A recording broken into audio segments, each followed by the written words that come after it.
Hello and welcome to Science, Sleep, and History. In this episode, we explore the story of Prometheus and the theft of fire from the gods. We hope you enjoy listening to this story as it unfolds.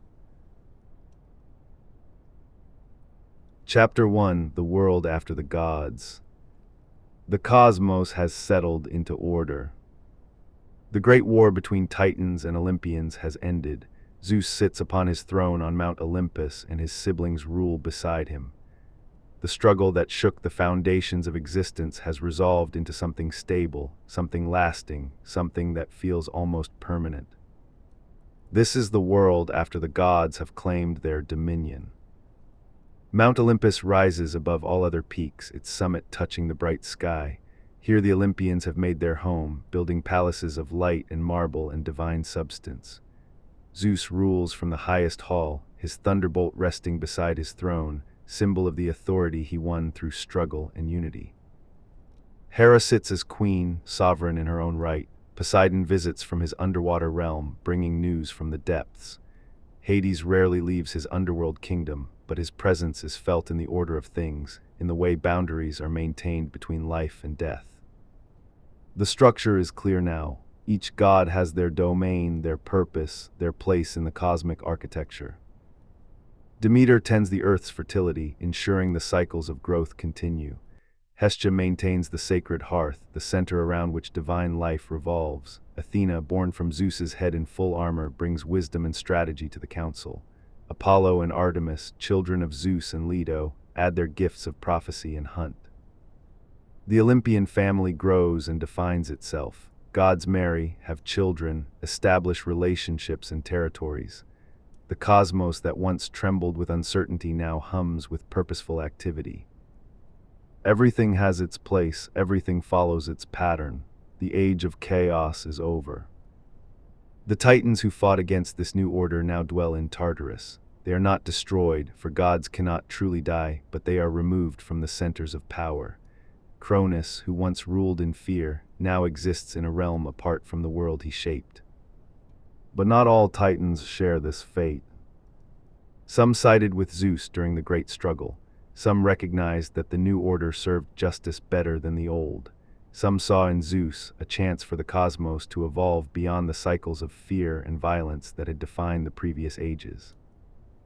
These Titans remain free. They have roles, purposes, places in the ordered world. Among them is Prometheus, son of Iopetus. His name will become known to every generation of humanity. His story will be told and retold, interpreted and reinterpreted, until the very end of storytelling itself. But now, in this moment after the war, he is simply one Titan among several who chose the winning side. Prometheus survived the Titanomachy by choosing wisely. While his father Iopetus fought for Cronus and now dwells in Tartarus, Prometheus aligned himself with Zeus. This was not cowardice but foresight, the quality that defines him more than any other. His name means forethought, the ability to see what is coming and act accordingly. Prometheus is tall and lean, with eyes that seem to look through surfaces to the patterns beneath. He is a Titan, which means he carries the older power, the strength that predates the Olympians. But he also carries something else, something that sets him apart from both Titans and Olympians alike. He cares about mortals. This is unusual. Most gods view humans as distant concerns, barely worth noticing. They are small, fragile, temporary beings who exist far below the heights of divine attention. The gods have their own dramas, their own concerns, their own complex relationships to navigate. But Prometheus watches humanity with careful interest. The earth below Olympus is vast and varied. Mountains rise and fall in ancient patterns. Rivers flow from high places to low, carving valleys and nourishing plains. Forests grow thick and wild, home to creatures both natural and divine. The seas stretch to distant horizons, dark and mysterious and full of Poseidon's domain. And scattered across this landscape, in small groups and fragile settlements, humans live their lives. They are not yet what they will become. They do not build great cities or wage vast wars or create art that will last millennia. They are young as a species, barely formed, still learning what it means to be human rather than merely animal. They exist in a kind of innocence, or perhaps ignorance is the better word. These early humans live close to the divine order but separate from it. They can see the gods' works all around them in the patterns of nature, in the turning of seasons, in the movement of sun and moon across the sky. But they do not understand these patterns, cannot predict or control them. They hunt and gather following animal herds and seasonal fruits. They shelter in caves or simple structures made from branches and hides. Fire exists, but it is rare, difficult to maintain, something they must carefully preserve once they find it from lightning strikes or volcanic activity. Life is precarious but not yet truly harsh. The worst sufferings that will define human existence have not yet arrived. There is no agriculture as later generations will know it, no plowing of fields, no planting of seeds, no careful tending of crops through seasons of growth. The earth gives what it gives, and humans take what they can find. There is no clear division of labor beyond what comes naturally, no complex social hierarchies, no specialized crafts, no systems of law and justice. These things require something humans do not yet possess in sufficient measure.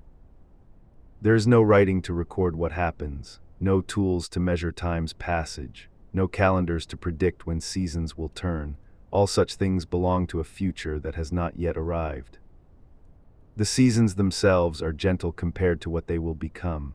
Winter exists but does not kill with relentless cold. Summer brings warmth but not devastating drought. Spring and autumn transition smoothly, without the harsh extremes that will later define them. It is almost like an echo of the golden age that poets will later describe, a time when life was easier, when suffering was not yet the constant companion of human existence. But it is not quite that golden time either, for these humans are not the race of gold Hesiod speaks of. They are something else, something in between, something waiting to be fully formed. Humans depend entirely on the divine order without understanding their dependence. When rain falls, they do not know that Zeus commands the storms. When crops grow wild, they do not thank Demeter for her gifts. When children are born, they do not invoke Hera's blessing. They simply live day by day, moment by moment. They survive and sometimes thrive, but always within narrow limits. They are closer to animals than to gods, lacking the full spark of what will make them distinctively human. This is not a criticism of them. It is simply their condition in this early age. They have not yet crossed the threshold that separates mere survival from true civilization. The gods notice humans occasionally but rarely intervene. Why would they? Humans are so small, so temporary, so limited in their understanding. They live and die in what seems like an instant to immortal eyes. Their concerns are beneath divine notice. Some gods enjoy watching humans the way one might watch ants building their colonies. There is a certain fascination in observing these tiny creatures struggle with their small lives, but it rarely goes beyond observation into actual concern. Zeus has more important matters to attend to. The order of the cosmos must be maintained. The other gods must be kept in balance. Power must be exercised with wisdom so that the mistakes of Uranus and Cronus are not repeated. Hera focuses on marriage and family among the gods themselves. Poseidon rules his vast ocean realm. Hades maintains the underworld's careful boundaries. Athena involves herself in matters of wisdom and warfare among divine and heroic figures. The Olympians are busy with the work of being gods. Humanity is background, not foreground. They are part of the natural world, like deer or fish or birds, worthy of the same level of attention and no more. But Prometheus sees something different when he looks at mortals. He sees potential. He sees beings who could become more than they are. He sees creatures balanced between animal and divine, capable of crossing that threshold if only they had the right gifts, the right tools, the right knowledge. This interest sets him apart. Other titans who survived the war have accepted their roles and moved on. They serve Zeus loyally, or at least peacefully. They have learned from the past and committed to the new order. But Prometheus has his own vision, his own sense of what should be, his own idea of justice that does not always align with Zeus's decrees. The name Prometheus carries weight that will only become clear with time. Forethought means seeing ahead, planning for futures that others cannot imagine. It means understanding consequences before actions are taken. It means wisdom that looks beyond the present moment. But forethought can also mean presumption. It can mean thinking you know better than those in authority. It can mean acting on your own judgment even when it contradicts the will of the King of Gods. This tension exists in Prometheus from the beginning. He is loyal to the new order, but his loyalty has limits. He respects Zeus, but his respect does not mean blind obedience. Prometheus has a brother named Epimetheus. The name means afterthought, the opposite of forethought. Where Prometheus plans carefully before acting, Epimetheus acts first and considers consequences later. Where Prometheus is clever and cautious, Epimetheus is impulsive and trusting. The two brothers are complementary, two sides of the same principle. Together they represent the full range of human thinking, both the planning that prevents disaster and the spontaneity that sometimes leads to it. But for now, Epimetheus is simply another titan, less important to the great events unfolding. His moment will come later, in a story involving a woman and a jar and the release of suffering into the world. The world after the gods is ordered but not yet complete. The structure exists, the roles are defined, the powers are distributed, but something is missing, some final element that will transform this stable cosmos into the world as later generations will know it. That element involves fire, it involves sacrifice, it involves the permanent separation between divine and mortal realms, it involves decisions that will echo through all of human history. And it involves Prometheus, whose forethought will lead him to challenge the order he helped establish. For now, though, the world simply is. The gods rule from their high places. Humans live their small lives far below. The cosmos turns in its ordained patterns. The age after the Great War has settled into something that feels like it could last forever. But nothing lasts forever, not even divine order, not even the careful balance Zeus has worked to establish. Because there are forces in the cosmos that resist static perfection, that push toward change and transformation, that insist on evolution even when evolution means disruption. Prometheus embodies one of these forces. His very nature as forethought means he is always looking ahead, always seeing possibilities, always questioning whether what is must necessarily remain as it is. The stage is set for the drama that will unfold. The characters are in place. The world is ordered but not fixed. Humanity exists but has not yet become fully human. The gods rule but do not yet understand all the challenges their rule will face. And Prometheus watches. He observes the gods and their divine concerns. He studies humans in their limited lives. He thinks about fire and knowledge and what it means to bridge the gap between animal and divine. His forethought is already at work, already planning, already seeing futures that others cannot imagine. Hesiod tells us that the gods distributed gifts when the world was being ordered. Each species received what it needed to survive. Some got speed, others strength. Some received venom, others camouflage. The natural world was equipped with everything necessary for life to continue. But the distribution was done by Epimetheus, the afterthought one. And in his careless enthusiasm, he gave away all the good gifts before he reached humanity. When he finally came to humans, there was nothing left to give them. This is why humans are so weak compared to other creatures. They have no claws or fangs, no thick hides or swift legs, no natural weapons or defenses. They are naked and vulnerable in a world full of dangers. Prometheus saw this mistake. He saw humanity left defenseless, unable to survive on their own merits, and this troubled him. Not because he loved humans in the way a parent loves a child, but because he recognized injustice when he saw it. The natural order should not be so unbalanced. One species should not be left so disadvantaged through no fault of their own, but simply through the carelessness of a titan who acted without thinking ahead. This recognition planted the seed of what would come.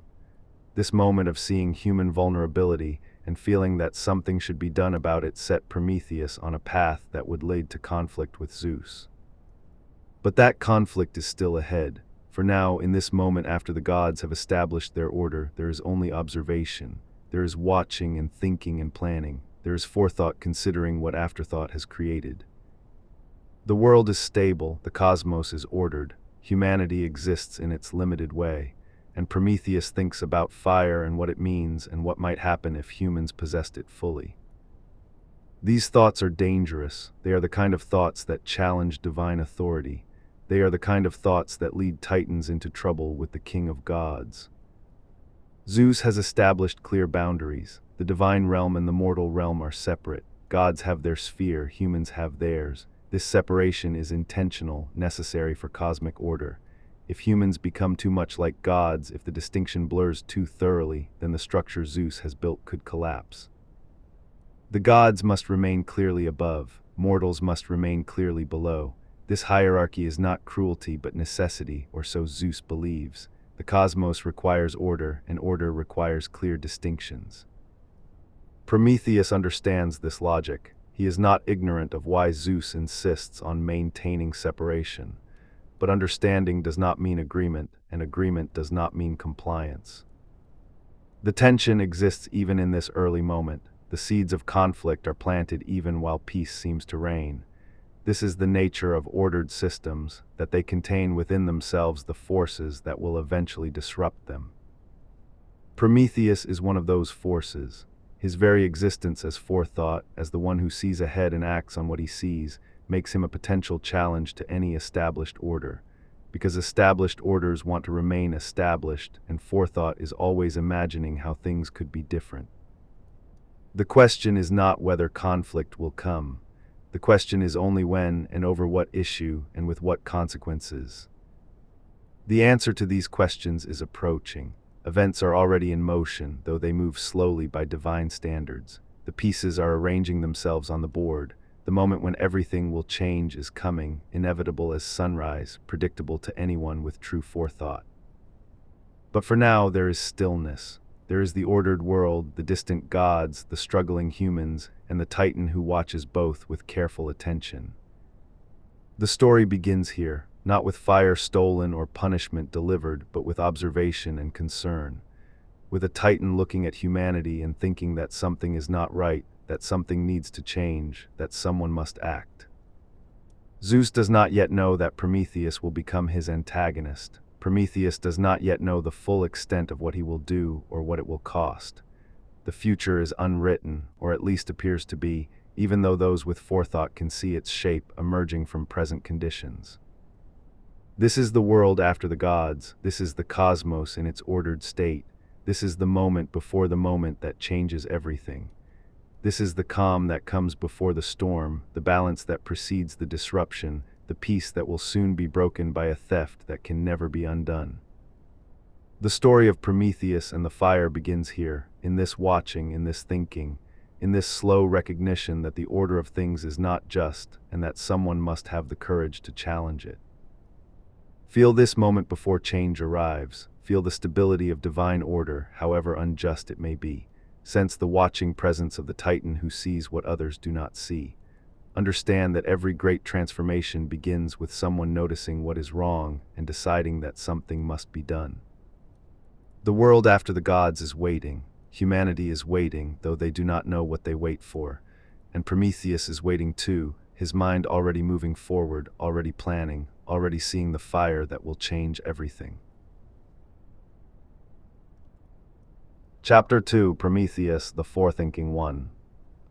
Every name carries meaning, and some names carry destiny. The ancient Greeks understood this deeply. They knew that what you are called shapes what you become, or perhaps reveals what you were always meant to be. A name is not just a label, but a prophecy, a definition, a window into essential nature. Prometheus means forethought, and this meaning defines everything about him. The name comes from two Greek words joined together. Pro means before, ahead, in advance. Medes means thought, wisdom, cunning intelligence. Put them together and you have one who thinks before, who sees ahead, who understands what is coming before it arrives. This is not simple prediction or lucky guessing. Forethought is a deep capacity to understand how present actions lead to future consequences. It is the ability to trace chains of cause and effect forward through time. It is wisdom that operates in the realm of what will be rather than what is. Prometheus possesses this gift to a degree that sets him apart from both Titans and Olympians. To understand Prometheus, we must first understand his lineage. He comes from ancient stock, from the generation of Titans who ruled before Zeus took power. His roots go deep into the earliest layers of cosmic order. His father is Iapetus, one of the 12 Titans born from the union of Gaia and Uranus. Iapetus is sometimes called the Titan of mortality, though this is a later interpretation. More accurately, he represents the western pillar of the cosmos, holding up the sky at the edge of the world. Iapetus fought for Cronus during the Titanomachy. He chose the old order over the new. For this choice, he now dwells in Tartarus alongside Cronus and the other defeated Titans. Prometheus's mother is Clymene, an Oceanid, one of the 3,000 daughters of Oceanus and Tethys. She is a nymph of fame and reputation, her name meaning exactly these things. Through her, Prometheus has a connection to the waters that flow around and through the world. This mixed heritage matters. Through Iapetus, Prometheus carries Titan strength and ancient power. Through Clymene, he inherits something of water's adaptability, its ability to flow around obstacles, to find paths where none seem to exist. He is old power combined with fluid intelligence, strength joined with cleverness, might tempered by wisdom.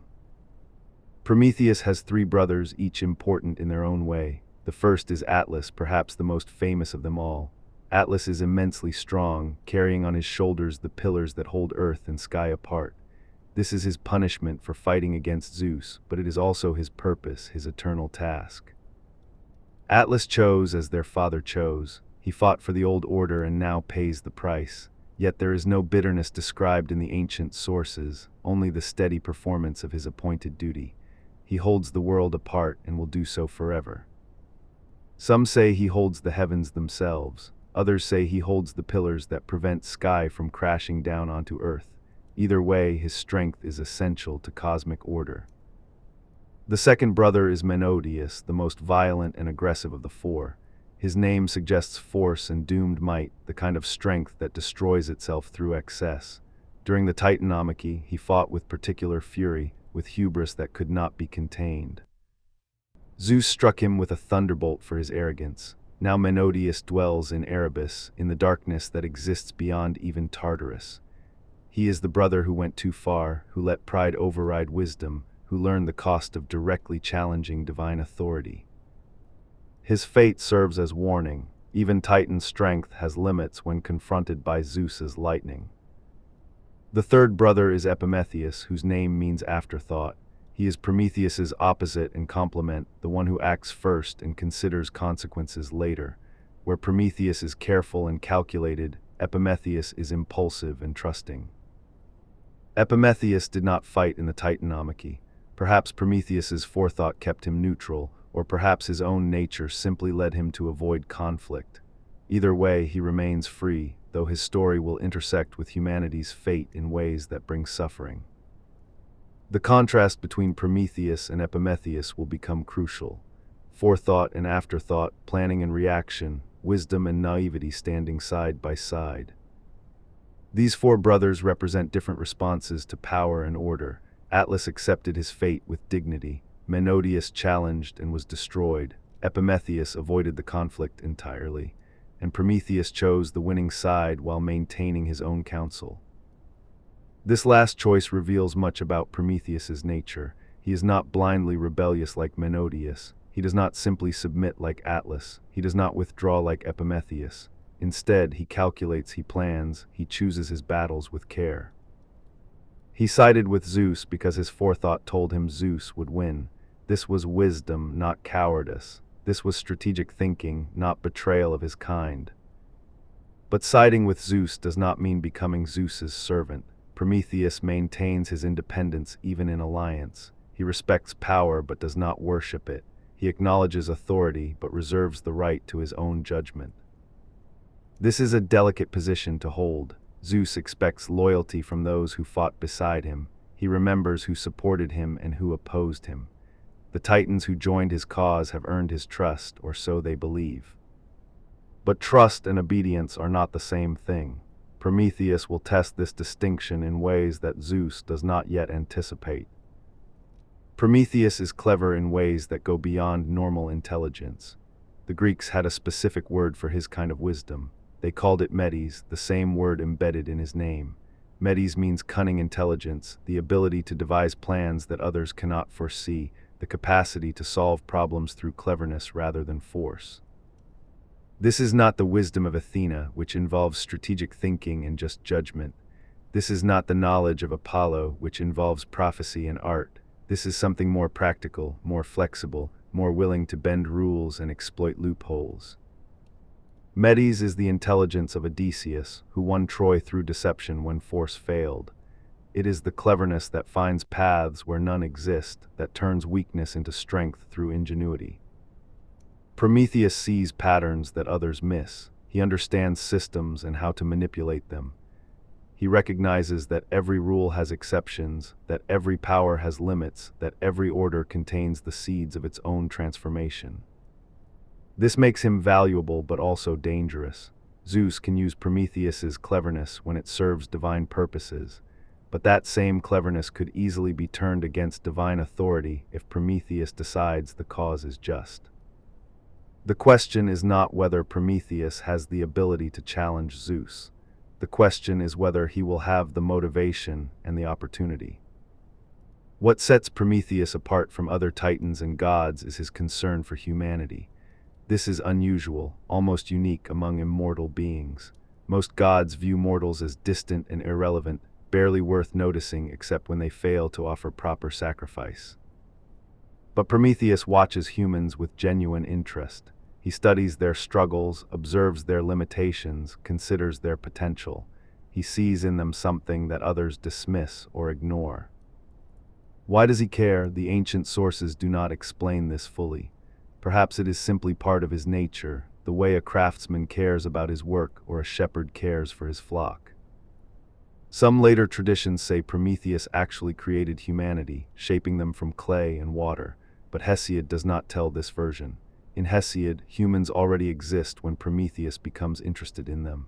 They are part of the divine order, created by the gods or simply arising as animals arise. What matters is not whether Prometheus made humanity, but that he takes responsibility for their welfare.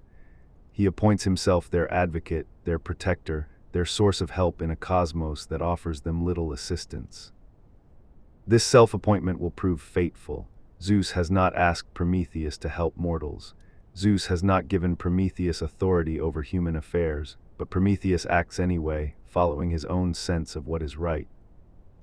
Prometheus understands something crucial about humans that other immortals miss. He sees that they are balanced between two extremes. They are not beasts, operating purely on instinct without thought or planning, but neither are they gods, eternal and powerful and secure in their nature. Humans exist in between, capable of thought but limited by mortality, able to plan but constrained by their brief lifespans, possessing intelligence but lacking the power to fully express it. This in-between state fascinates Prometheus. Humans have potential that remains unrealized because they lack the tools to develop it fully. The difference between Prometheus and Epimetheus becomes clearer when we consider their approaches to existence. Epimetheus lives in the present moment, responding to what happens without planning ahead. He is generous and kind but lacks foresight. He gives without considering consequences. Prometheus always thinks ahead. Every action is part of a larger plan. Every choice is weighed against possible futures. He gives gifts strategically, with understanding of what they will enable. When the gods distributed natural abilities to all creatures, Epimetheus handled the task. He gave strength to some, speed to others, thick hides to protect, sharp claws to attack. He was generous and enthusiastic, giving each species wonderful gifts. But Epimetheus, true to his name, did not think ahead. He distributed gifts impulsively, delighting in the variety of abilities he bestowed. By the time he reached humanity, all the good gifts were already given away. There was nothing left for humans except their bare skin and vulnerable bodies. This mistake reveals the difference between the brothers. Epimetheus meant well but acted without planning. His afterthought came too late. Humans suffered from his carelessness, left defenseless in a world full of dangers. Prometheus saw this error and understood its implications. Humans could not survive as they were. something had to be done to correct Epimetheus's oversight. The concern Prometheus feels for humanity is not sentimental affection. He does not love humans the way a parent loves children. His interest is more like that of a craftsman for unfinished work or a teacher for students with untapped potential. He sees what humans could become if they had the right tools. He understands that their in-between state is not a flaw but a possibility. Given proper assistance, humans could develop their intelligence, could build civilizations, could create beauty and meaning in their brief lives. But they cannot achieve this potential without help. They are too weak, too vulnerable, too limited by their natural state. This recognition places Prometheus in a difficult position. He sees what needs to be done, but knows that Zeus has established clear boundaries between divine and mortal realms. The gods are meant to remain separate, superior, clearly above humanity. Helping humans become more than they are means potentially disrupting this hierarchy. It means changing the balance Zeus has carefully constructed. It means acting against the divine order, even if the goal seems just. Prometheus's forethought allows him to see these consequences. He knows that helping humanity will bring him into conflict with Zeus. He understands the risks involved, yet he continues to observe, to plan, to prepare for action. The question is not whether Prometheus will help humanity. His nature compels him toward this action. The question is how he will help when the opportunity will arise and what price he will ultimately pay for his intervention. Forethought means seeing these questions and their answers before events unfold. Prometheus already knows or strongly suspects how his story will develop. He sees the pattern forming, understands where it leads. Yet he does not turn away. This is courage of a particular kind, the courage to act despite knowing the cost. Prometheus walks through the world observing both gods and mortals. He attends councils on Olympus, listening to Zeus's pronouncements and the other gods' concerns. He watches their interactions, notes their priorities, understands their values. Then he descends to Earth and observes humanity struggling in their limited state. He sees them hunting with crude weapons, gathering what they can find, sheltering inadequately from weather and predators. He watches them die easily from injuries and illnesses that gods would never notice. The contrast troubles him, not because he believes gods and mortals should be equal, but because the gap seems unnecessarily wide. Other gods notice Prometheus's interest in humans but do not understand it. Athena occasionally involves herself in human affairs, usually helping heroes or guiding warriors. Apollo sometimes favors mortals with prophecy or artistic inspiration, but these are exceptions, specific interventions for specific purposes. Prometheus's concern is more general, more sustained, more fundamental. He is not interested in individual humans but in humanity as a whole. He thinks about their collective potential, their species-level development, their long-term future. This broader vision comes from his forethought. He sees not just the present struggling generation, but the countless generations that will follow if humans can survive and thrive. The Olympian order is still new enough that its rules are not yet firmly established. Zeus has won the war and claimed authority, but the exact nature of divine governance is still being worked out. What are the limits of divine power? How much can gods intervene in the mortal world? Where are the boundaries between divine and human spheres? These questions remain partially unanswered. The order is stable but not yet rigid. This fluidity creates opportunities for someone like Prometheus, who understands systems and how to work within them while pursuing his own goals. He has time still. The moment for decisive action has not yet arrived, but he prepares carefully, watching for the right opportunity. Prometheus possesses knowledge that gives him leverage even with Zeus. The exact nature of this knowledge varies in different traditions, but its existence is consistent. There are things Prometheus knows that Zeus needs to know, prophecies and secrets that could affect the king of gods himself. This knowledge is a kind of protection. Zeus cannot simply destroy Prometheus as he destroyed Mecone. Zeus needs what Prometheus knows, or at least cannot risk losing it by eliminating its keeper. This creates a complex dynamic. Prometheus can challenge Zeus to a degree that others cannot because his knowledge makes him valuable. but this protection has limits, and testing those limits will prove costly. The relationship between Prometheus and Zeus is not simple antagonism. There is respect mixed with tension, cooperation mixed with conflict. They are not enemies in any straightforward sense, but neither are they truly allies. Zeus recognizes Prometheus's intelligence and occasionally values his counsel. Prometheus recognizes Zeus's power and generally respects his authority, but they disagree fundamentally about humanity's place in the cosmic order. This disagreement will eventually force a confrontation. Not yet, but inevitably. The forethought that defines Prometheus already sees this confrontation approaching.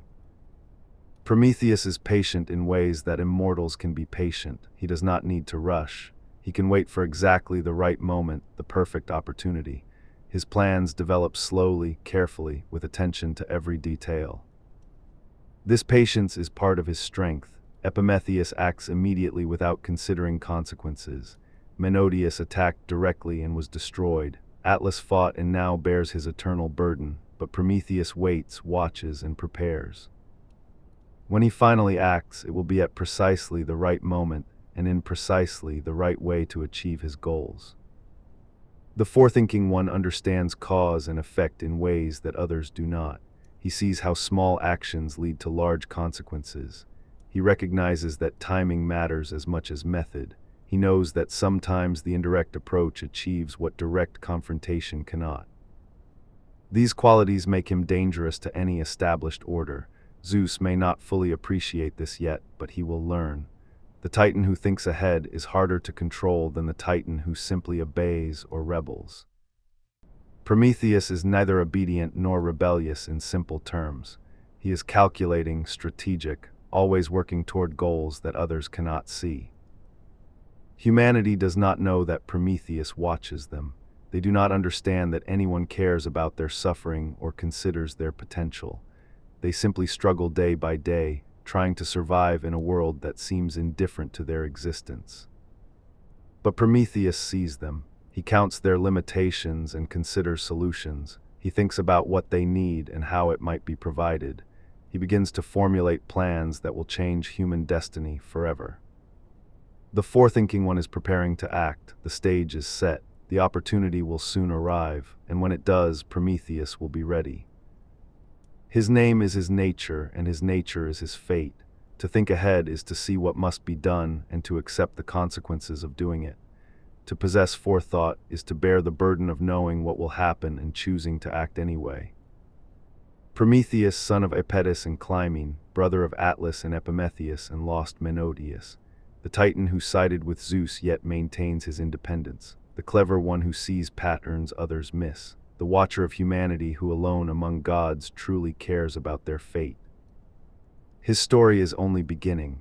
The choices that will define him have not yet been made, but everything is already in motion, already inevitable, already visible to the one who possesses true forethought.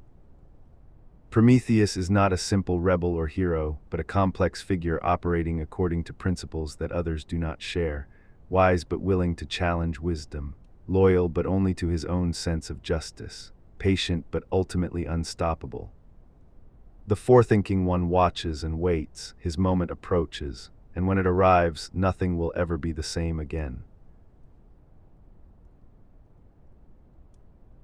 Chapter 3: The Age Before Suffering. There was a time before the hardships began. Hesiod tells us of ages that came and went, each with its own character and fate. The race of gold lived closest to the gods without labor or sorrow. They died as if falling asleep, peaceful in content. But that golden race is gone now, returned to the earth they came from. The current humans are different, though not yet fully formed into what they will become. These early mortals exist in a state between innocence and experience. They have not yet tasted the full bitterness that will define human existence in later ages. Suffering exists, but has not yet become their constant companion. Death comes, but not with the cruelty it will later carry. This is the age before agriculture transforms both land and labor, before the plow cuts earth and seeds demand tending, before the wheel of seasons becomes a wheel of endless work. Humans live, but they do not yet truly toil. The earth provides for them without demanding the backbreaking labor that will come later. Wild plants grow in abundance, offering fruits and roots and grains that need no cultivation. Animals roam freely, and humans hunt them with simple tools, taking what they need without the organized slaughter that agriculture will eventually require. This is not quite the golden age that Hesiod describes with such longing. That age belonged to a different race entirely, beings who lived like gods without any suffering at all. These current humans know pain and hunger and fear, but not in the consuming way they will know them later. They exist in what we might call a state of natural simplicity.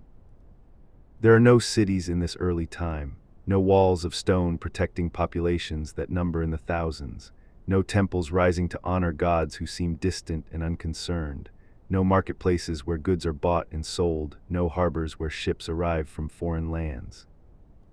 Humans live in small bands, extended families that move with the seasons and the game. They shelter in caves when they find them, or build simple structures from branches and animal hides. These dwellings are temporary, easily abandoned when the band moves to follow food sources.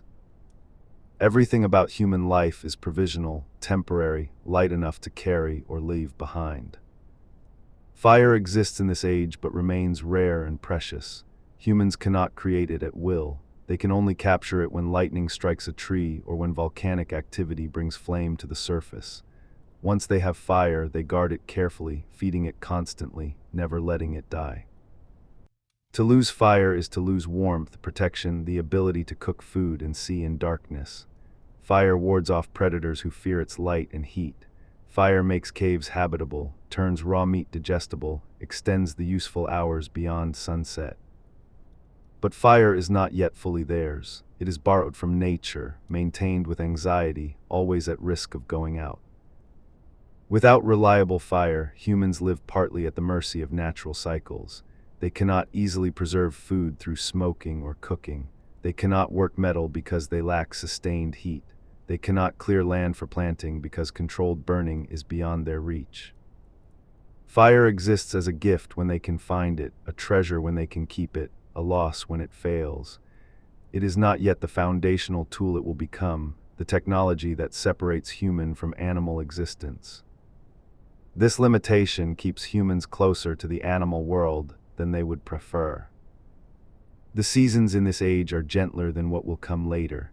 Winter brings cold, but not the killing frosts that will later destroy crops and starve populations.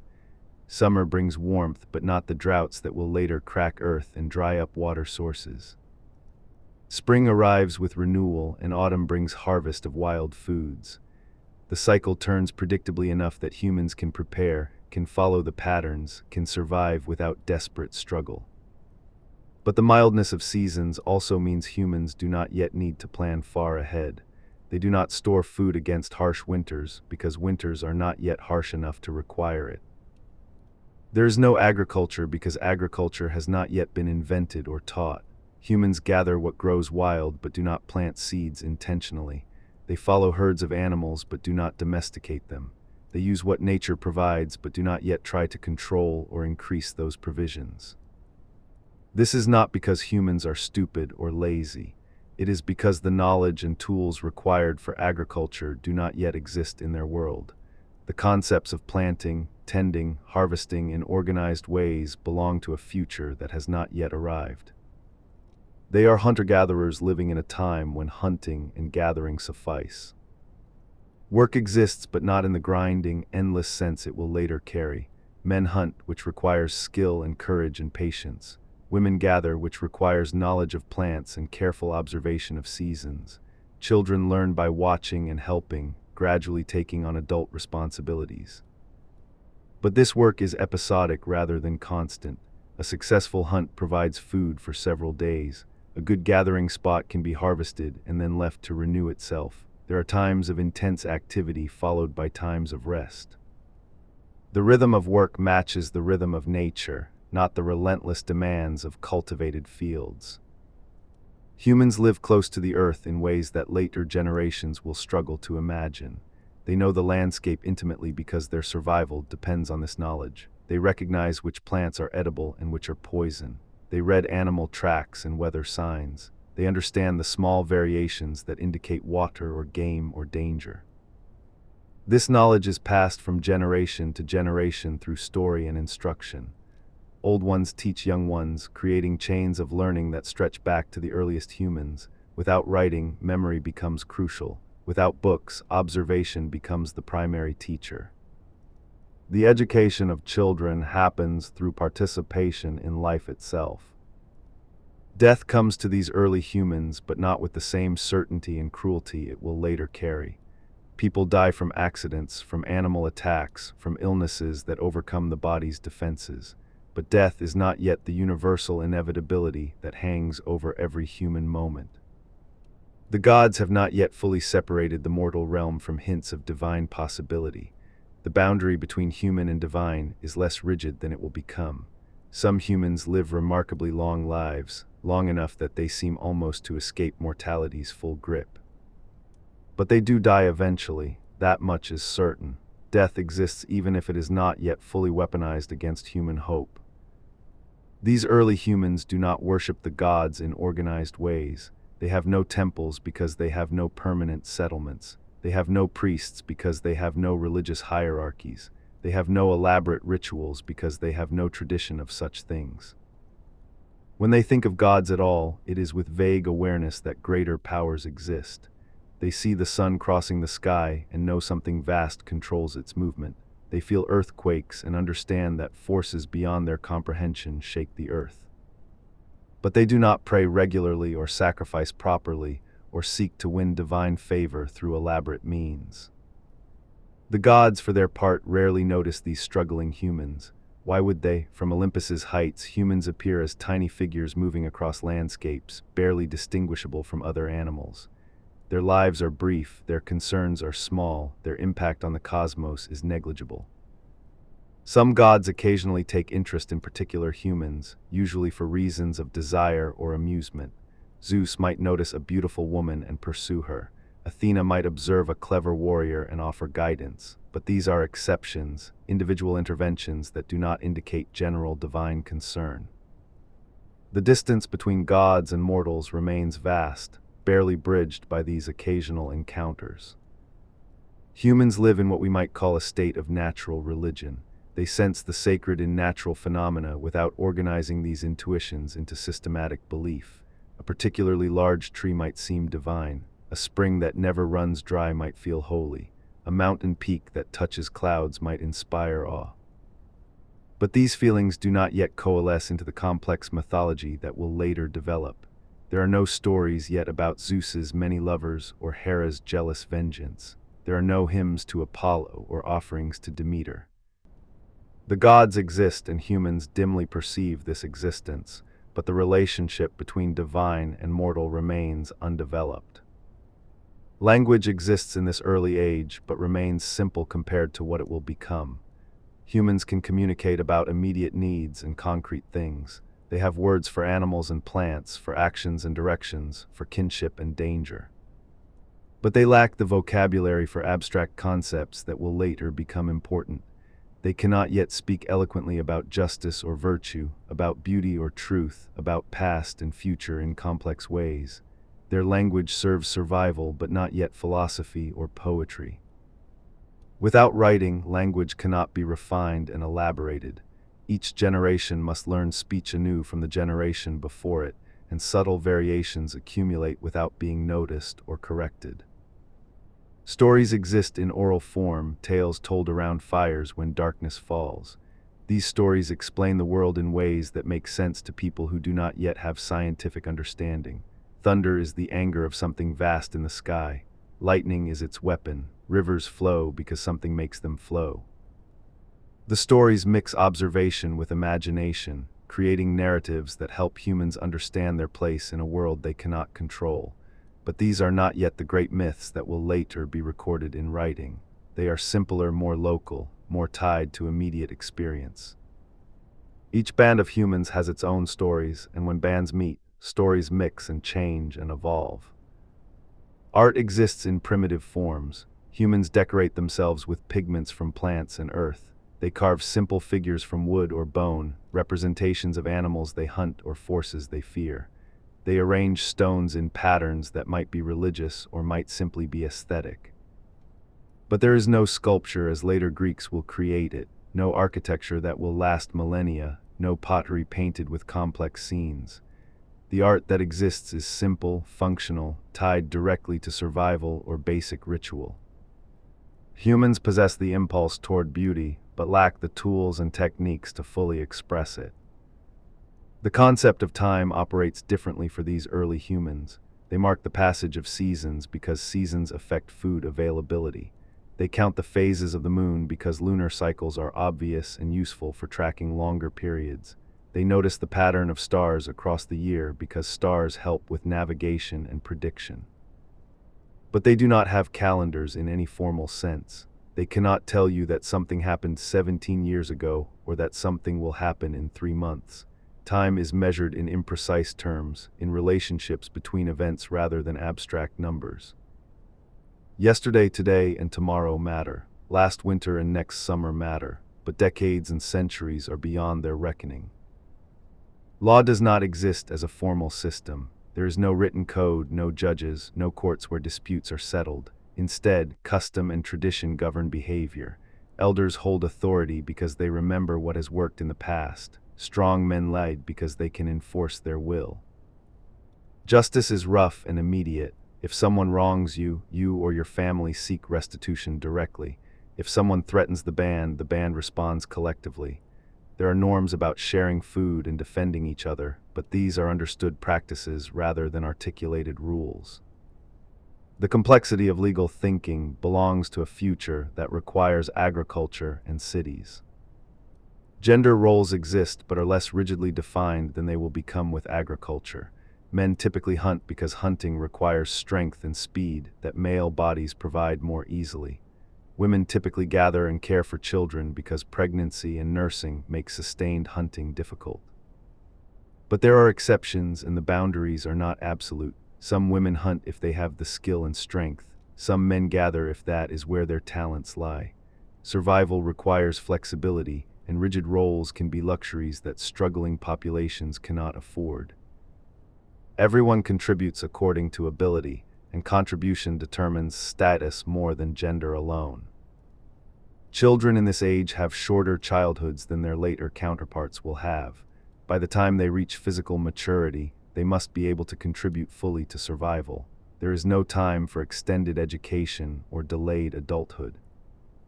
Girls become women when their bodies indicate they can bear children. Boys become men when they can successfully hunt or fight. The transition is marked by simple ceremonies or by nothing at all, simply by inclusion in adult activities. Childhood is brief because life itself is often brief and always precarious. Disease exists but not in the devastating forms it will take once humans live in dense populations. Small bands spread across wide territories do not create conditions for epidemic diseases to spread rapidly. Humans die from injuries, from parasites, from gradual decline of aging bodies, but not from plagues that wipe out entire cities. When someone falls ill, the band cares for them if possible or leaves them behind if necessary. This seems cruel by later standards, but survival of the band often requires difficult choices. A person too sick to travel cannot be carried indefinitely when the whole group needs to move. Compassion exists but operates within harsh practical constraints. The humans of this age are not more virtuous than later humans will be, nor are they more vicious. They are simply people living within the constraints their circumstances impose. They cooperate when cooperation helps survival. They compete when resources are scarce. They love their children and mourn their dead and try to make sense of a world they barely understand. In this, they are already fully human. The fundamental nature is present even if the cultural elaborations are not. They think and feel and choose in ways that their distant descendants will recognize. The difference is not in nature but in context, in tools, in knowledge. This is the world Prometheus observes when he turns his attention from divine concerns to mortal struggles. He sees humans living at the edge of what is possible without the tools that agriculture and civilization will provide. He sees their potential constrained by their circumstances. And he recognizes that small changes could have enormous effects.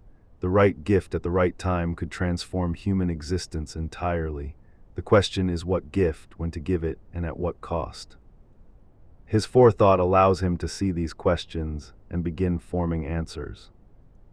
The age before suffering is not paradise, but neither is it the age of grinding toil that approaches. It is a middle time, a transitional time, a time when humans have emerged from purely animal existence but have not yet achieved anything like civilization. They are balanced on a threshold, waiting for the push that will send them forward into history. They do not know they are waiting. They do not imagine that their lives could be radically different. They simply live day by day, surviving as best they can. But Prometheus watches and sees possibility. He sees what they lack and what they need. He begins to formulate plans that will change everything. Hesiod tells us that this age must end, that suffering must enter human life fully and permanently. Work in Days makes clear that humanity's relationship with the earth will become difficult, that labor will become necessary and burdensome, that the ease of early times cannot last. But why must this happen? What will trigger the transformation from this relatively simple life to the harsh existence of toil and suffering? The answer lies in events that are about to unfold, in choices that gods and titans will make, in conflicts over sacrifice and fire, and the proper relationship between mortal and divine. The age before suffering is ending, the age of labor approaches, and Prometheus will be at the center of this transformation. What humans had before they lost it was not paradise, but something simpler, something more natural, something that required less but also promised less. An existence that was hard but not yet hopeless, limited but not yet fully constrained by the necessities that agriculture will impose. This is what will be lost. This is what humans will look back on with longing even as they build civilizations and create beauty and accomplish things impossible in this simpler age. Every gain requires a loss, and the gains about to come will cost humanity this earlier ease. The story continues, and the transformation begins soon. Chapter 4: The Deception at Mecone. There are moments when everything changes, when a single choice reshapes the relationship between gods and mortals forever. The ancient Greeks understood that such moments often happen at boundaries, at threshold places where different worlds meet. Mecone was such a place, a location whose very name speaks of poppies and sleep and the spaces between waking and dreaming. Here at Mecone, gods and humans gathered for a sacrifice that would define their separation for all time to come. The occasion was important, though the sources do not tell us exactly what prompted it. Perhaps it was a festival, a celebration of the new cosmic order under Zeus. Perhaps it was a treaty of sorts, an agreement about how gods and mortals would relate to each other in this age after the Great War. Whatever the reason, both divine and human beings assembled at Mecone. The gods came down from Olympus, something they rarely did. Humans gathered from their scattered settlements, probably terrified and awed in equal measure. The air itself must have felt heavy with significance, charged with the awareness that something defining was about to occur. Sacrifice was already an established practice, though not yet in the form it would take later. The basic principle was simple enough. Humans would offer something to the gods, and in return the gods would grant favor or at least withhold their anger. But the exact mechanics of sacrifice remained unclear. What should be offered and how? What portion belongs to the gods and what portion to humans? How should the division be made? These questions needed answers, and Mecone was the place where those answers would be determined. An ox was brought forward for the sacrifice. This was fitting, as cattle were valuable, significant animals. To sacrifice an ox was to offer something of real worth, not merely a token gesture. The animal was slaughtered according to ritual procedures that were already ancient. Its blood was spilled, its life given over to the divine powers. But then came the question that would change everything. How should the body of this ox be divided between gods and mortals? Prometheus stepped forward to handle the division. Why he took this role, the sources do not clearly explain. Perhaps he was asked because of his known cleverness. Perhaps he volunteered because he saw an opportunity. Perhaps this was simply understood to be his function, the forethinking one who could see how to arrange things properly. Whatever the reason, Prometheus took responsibility for dividing the sacrifice. The gods watched from their heights, the humans watched from their lowly positions. And Prometheus began his careful work, his mind already several steps ahead of what his hands were doing. He divided the ox into two portions, but not in any straightforward way. This was not a simple splitting of meat and bones into equal shares. Prometheus was too clever for that, too aware of appearances and deception, too skilled at making things seem other than they were. He made two bundles, two offerings, each wrapped and presented in particular ways. One bundle looked appealing, desirable, obviously the better choice. The other looked poor, unappealing, clearly inferior. But appearances were precisely what Prometheus was manipulating, and appearances can deceive even the wisest observers. In the first bundle, Prometheus placed all the bones of the ox. These were worthless for eating, mere skeletal remains with no nutritional value, but he did not simply pile them up openly. Instead, he wrapped them carefully in a layer of rich, glistening fat. The fat covered everything, hiding the bones beneath. From outside, this bundle looked magnificent, like the choicest portion of the sacrifice. The fat gleamed white and pure, suggesting richness and value and divine worthiness. Anyone looking at this bundle would naturally assume it contained the best parts of the animal, the portions most fitting for gods to receive. In the second bundle, Prometheus placed all the good meat of the ox. This was the flesh that could be eaten, the protein that would sustain life, the actual useful portion of the animal, but again, he did not present it straightforwardly.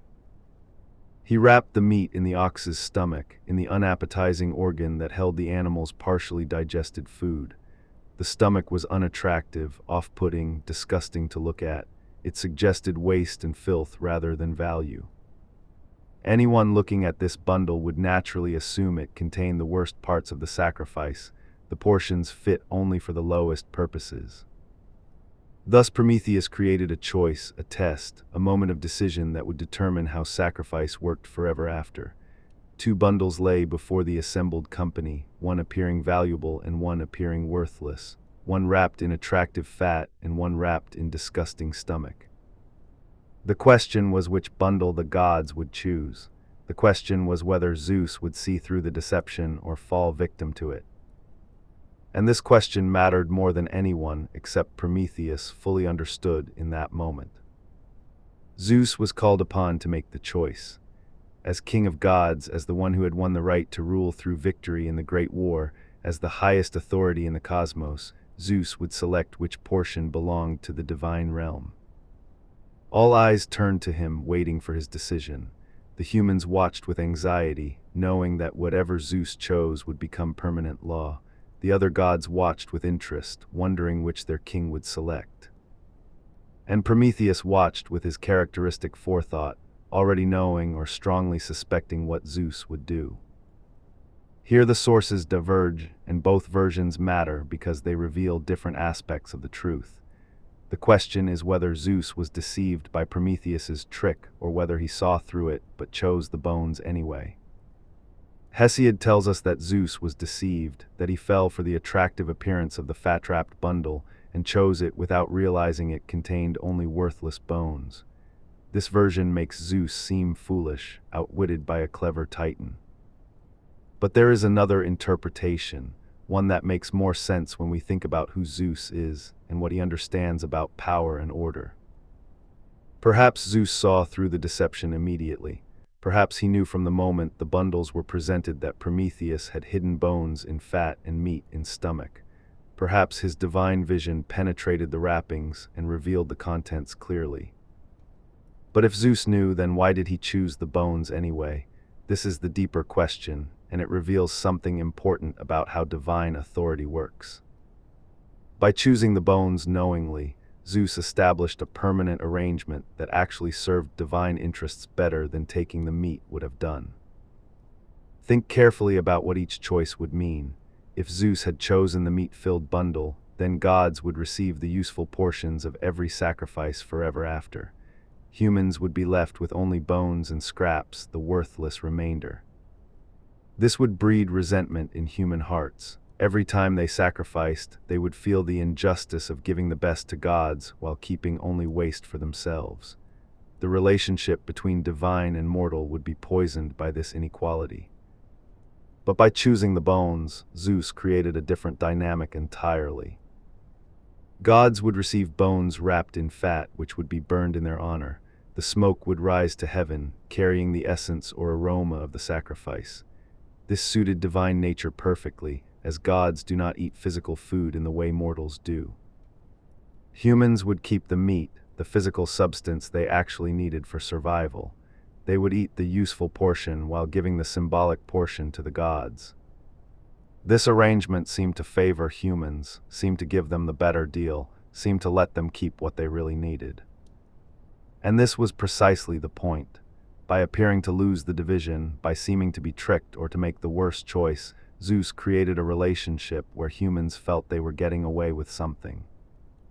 They felt clever, felt they had secured a good arrangement, felt grateful to whatever forces allowed them to keep the meat. There was no resentment because the bargain seemed favorable to mortals. There was no sense of injustice because humans received what they needed most. The sacrifice system could function smoothly because both parties felt satisfied with their portion. This was Zeus thinking several moves ahead, accepting apparent loss to secure actual gain. But whether Zeus was truly deceived or merely pretended to be deceived, his reaction to the discovery was the same. When the fat was peeled back to reveal bones beneath, Zeus acted outraged. His anger filled the gathering place at Mecone. The king of gods had been insulted, or had allowed himself to appear insulted, which amounted to the same thing for purposes of what came next. Whether his anger was genuine or performed did not matter. The anger itself became the justification for what followed. And what followed would reshape human existence forever. Zeus's anger at Mecone was terrible to witness, or so the stories suggest. Thunder rolled across clear skies, lightning flickered in the distance. The very air seemed to contract with divine rage. The humans present must have been terrified, suddenly aware that they stood in the presence of powers that could destroy them with less effort than swatting an insect. Whatever momentary satisfaction they felt at keeping the meat vanished in the face of Zeus's fury. And Prometheus stood watching, knowing this moment would come, having planned for it or at least foreseen it in his mind's prophetic eye. Zeus spoke, and his words carried the weight of eternal law. He declared that from this moment forward, this division would stand forever. Gods would receive bones and fat burned in sacrifice. Humans would keep the meat for their own consumption. This seemed like Zeus accepting the deception, codifying Prometheus's trick into permanent practice. But it was also Zeus establishing control over the terms of divine-human relationship. By declaring it law, he took ownership of the arrangement regardless of how it came about. The sacrifice system was now fixed, unchangeable, the foundation of how mortals would honor gods throughout all future generations. But Zeus was not finished. An insult had been offered, whether real or feigned. Cleverness had been used against divine authority.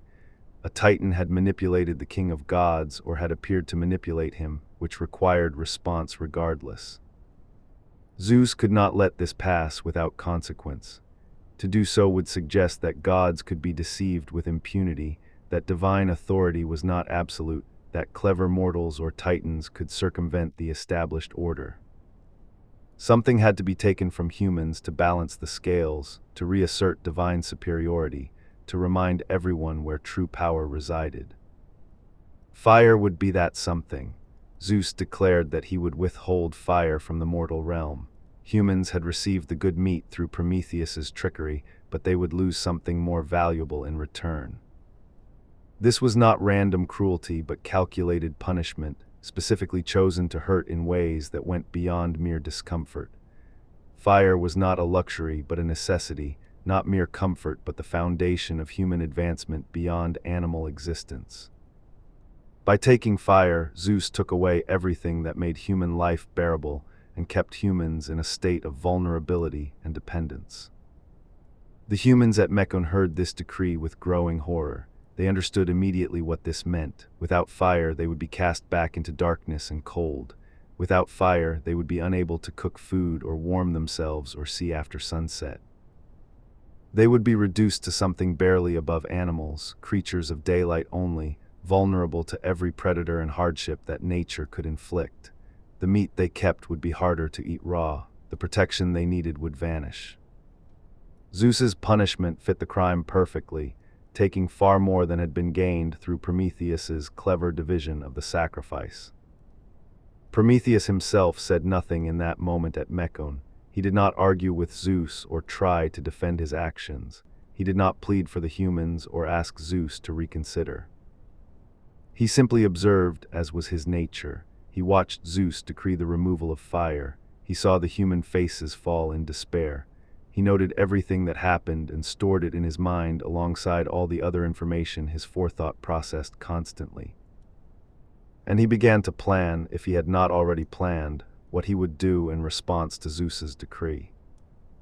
The assembly at Mecone dispersed with the weight of new knowledge. The gods returned to Olympus, satisfied that proper order had been reasserted even if the sacrifice division seemed to favor mortals.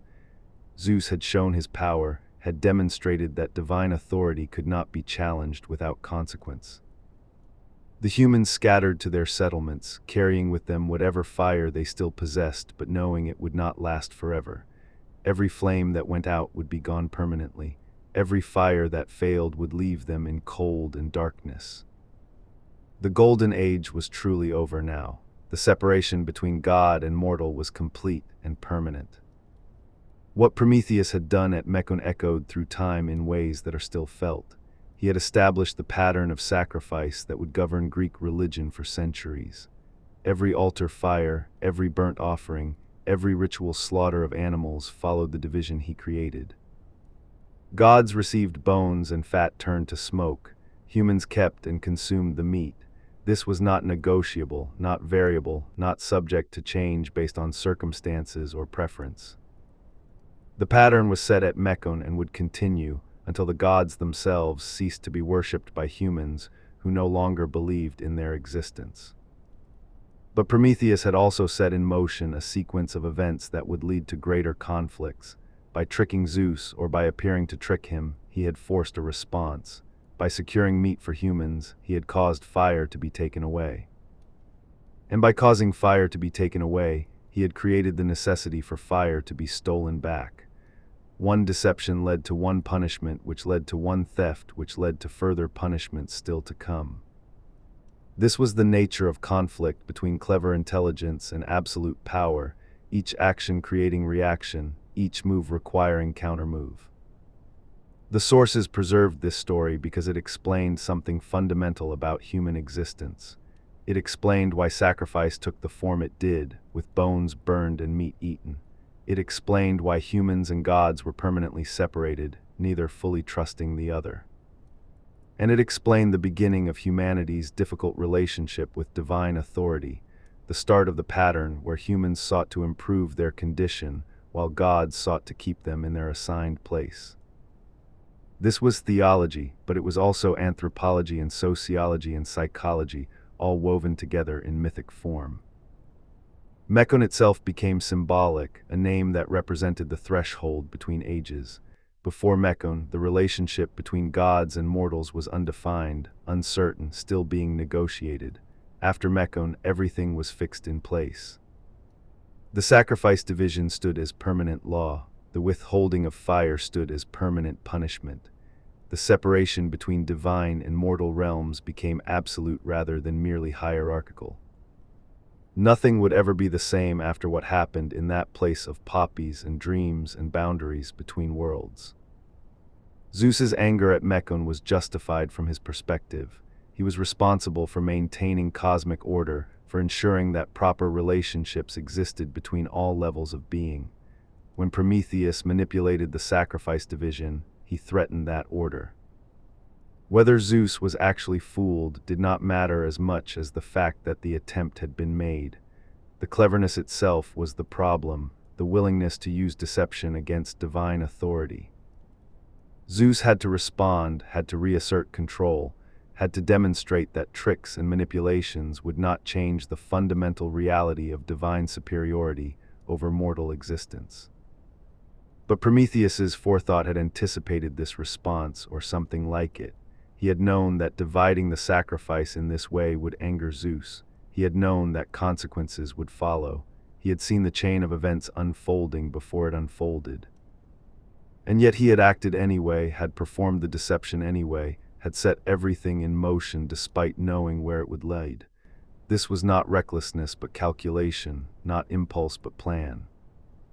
Prometheus was playing a longer game than anyone else present at Mecone understood, and he was willing to accept short-term costs for long-term gains that only his forethought could see. The deception at Mecone was complete, the division was made, the anger was expressed, the punishment was declared, and the stage was set for what would come next. Fire had been taken from mortals. They would suffer without it. They would struggle in darkness and cold. They would remember what they had lost and long to have it returned. And Prometheus would watch them suffer, would see their need, would calculate the cost and benefit of acting on their behalf against the express will of the King of Gods. Hold this image of Mecone, the sacrifice divided and the consequences released. Two bundles lying before Zeus, one wrapped in fat and one wrapped in stomach, one containing bones and one containing meat. A choice that seemed simple but carried enormous weight, a decision that seemed obvious but was actually complex, a moment that appeared to be about food but was actually about power and order and the permanent relationship between mortal and divine. Everything that follows comes from this moment, from this place, from this deception that was either successful or was exactly what Zeus wanted all along. The sacrifice at Mecone established patterns that would last as long as gods were worshipped. The anger at Mecone set consequences in motion that would reshape human existence. The cleverness at Mecone demonstrated that Prometheus would not simply accept divine authority without question. And the punishment decreed at Mecone created the need for the theft that would come next, the stealing of fire that would complete the transformation of humanity from helpless creatures into beings capable of civilization and culture and meaning. But that theft is still ahead. For now there's only the aftermath of Mecone, the dispersing crowd, the angry god, the watching titan, and the humans who have gained meat but lost fire in the bargain. The question hanging over everything is what Prometheus will do now. He has provoked Zeus, whether intentionally or as a foreseeable consequence. He has secured meat for humans but caused fire to be taken away. He has demonstrated his cleverness but also revealed his willingness to challenge divine authority. Will he stop here, accepting that he has done what he can? Will he bow to Zeus's punishment and let humans suffer the consequences of his trick? Or will he continue? Will he act again? Will he cross the line from clever manipulation to outright theft in order to return to humanity what Zeus has taken away? The forethinking one already knows the answer. He has seen this moment coming since before Mecone began. He understands what must happen next, what he must do next, what price he will ultimately pay for his actions. But he does not turn away from what he sees. He does not choose safety over justice, obedience over compassion, divine favor over mortal need. He moves forward toward the next act in this drama, toward the theft that will define him forever, toward the fire that burns at the center of his story. Mecone is over, but its consequences are just beginning. The deception is complete, but its implications are still unfolding. The sacrifice is divided, but the true cost has not yet been fully paid by anyone. Rest in this moment of transition, this pause between action and reaction, this breath before the plunge. Feel the weight of what has happened and sense the weight of what is coming. The forethinking one knows, and soon everyone else will know as well, what price Prometheus is willing to pay to help humanity rise above the limits Zeus wants to impose. The story continues, the pattern unfolds, the theft approaches. Fire will be stolen, and nothing will ever be the same again. But for now, in this quiet after Mecone, there is only watching and planning and the slow gathering of courage for what must come next. Chapter 5, Zeus responds, fire is taken away. The decree went forth from Olympus with the weight of absolute authority. Zeus had spoken at Mecone, and his words became cosmic law. Fire would be withheld from the mortal realm. What humans possessed already would fade and die, and no new fire would be granted to replace it. This was punishment for the deception, response to the trick, reassertion of divine power over mortal presumption. The execution of this decree was not dramatic or violent. There was no need for Zeus to descend and personally extinguish every human fire. The gods do not work through such crude methods when subtler means suffice. Instead, Zeus simply withdrew divine favor from fire in the mortal realm. He removed the blessing that had allowed lightning to strike trees in ways humans could capture. He closed the channels through which volcanic fire reached the surface near human settlements. Fire became unavailable, unreachable, something that existed only in the divine realm or in natural phenomena that humans could no longer access.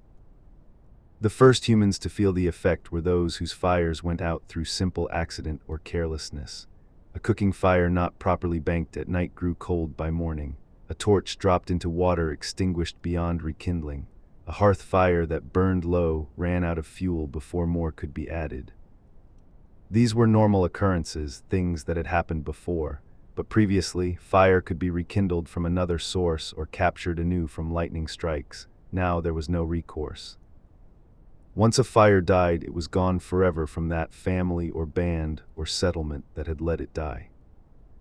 The realization spread slowly across the human world. Different groups lost their fire at different times, depending on how carefully they maintained it. Some kept flames burning for weeks or months after Mecone, constantly feeding them, never letting them die, understanding that fire was now precious beyond measure. But eventually, inevitably, every fire failed. A wind too strong to resist blew through a shelter and scattered the embers. A rain too heavy to avoid soaked the fuel beyond burning.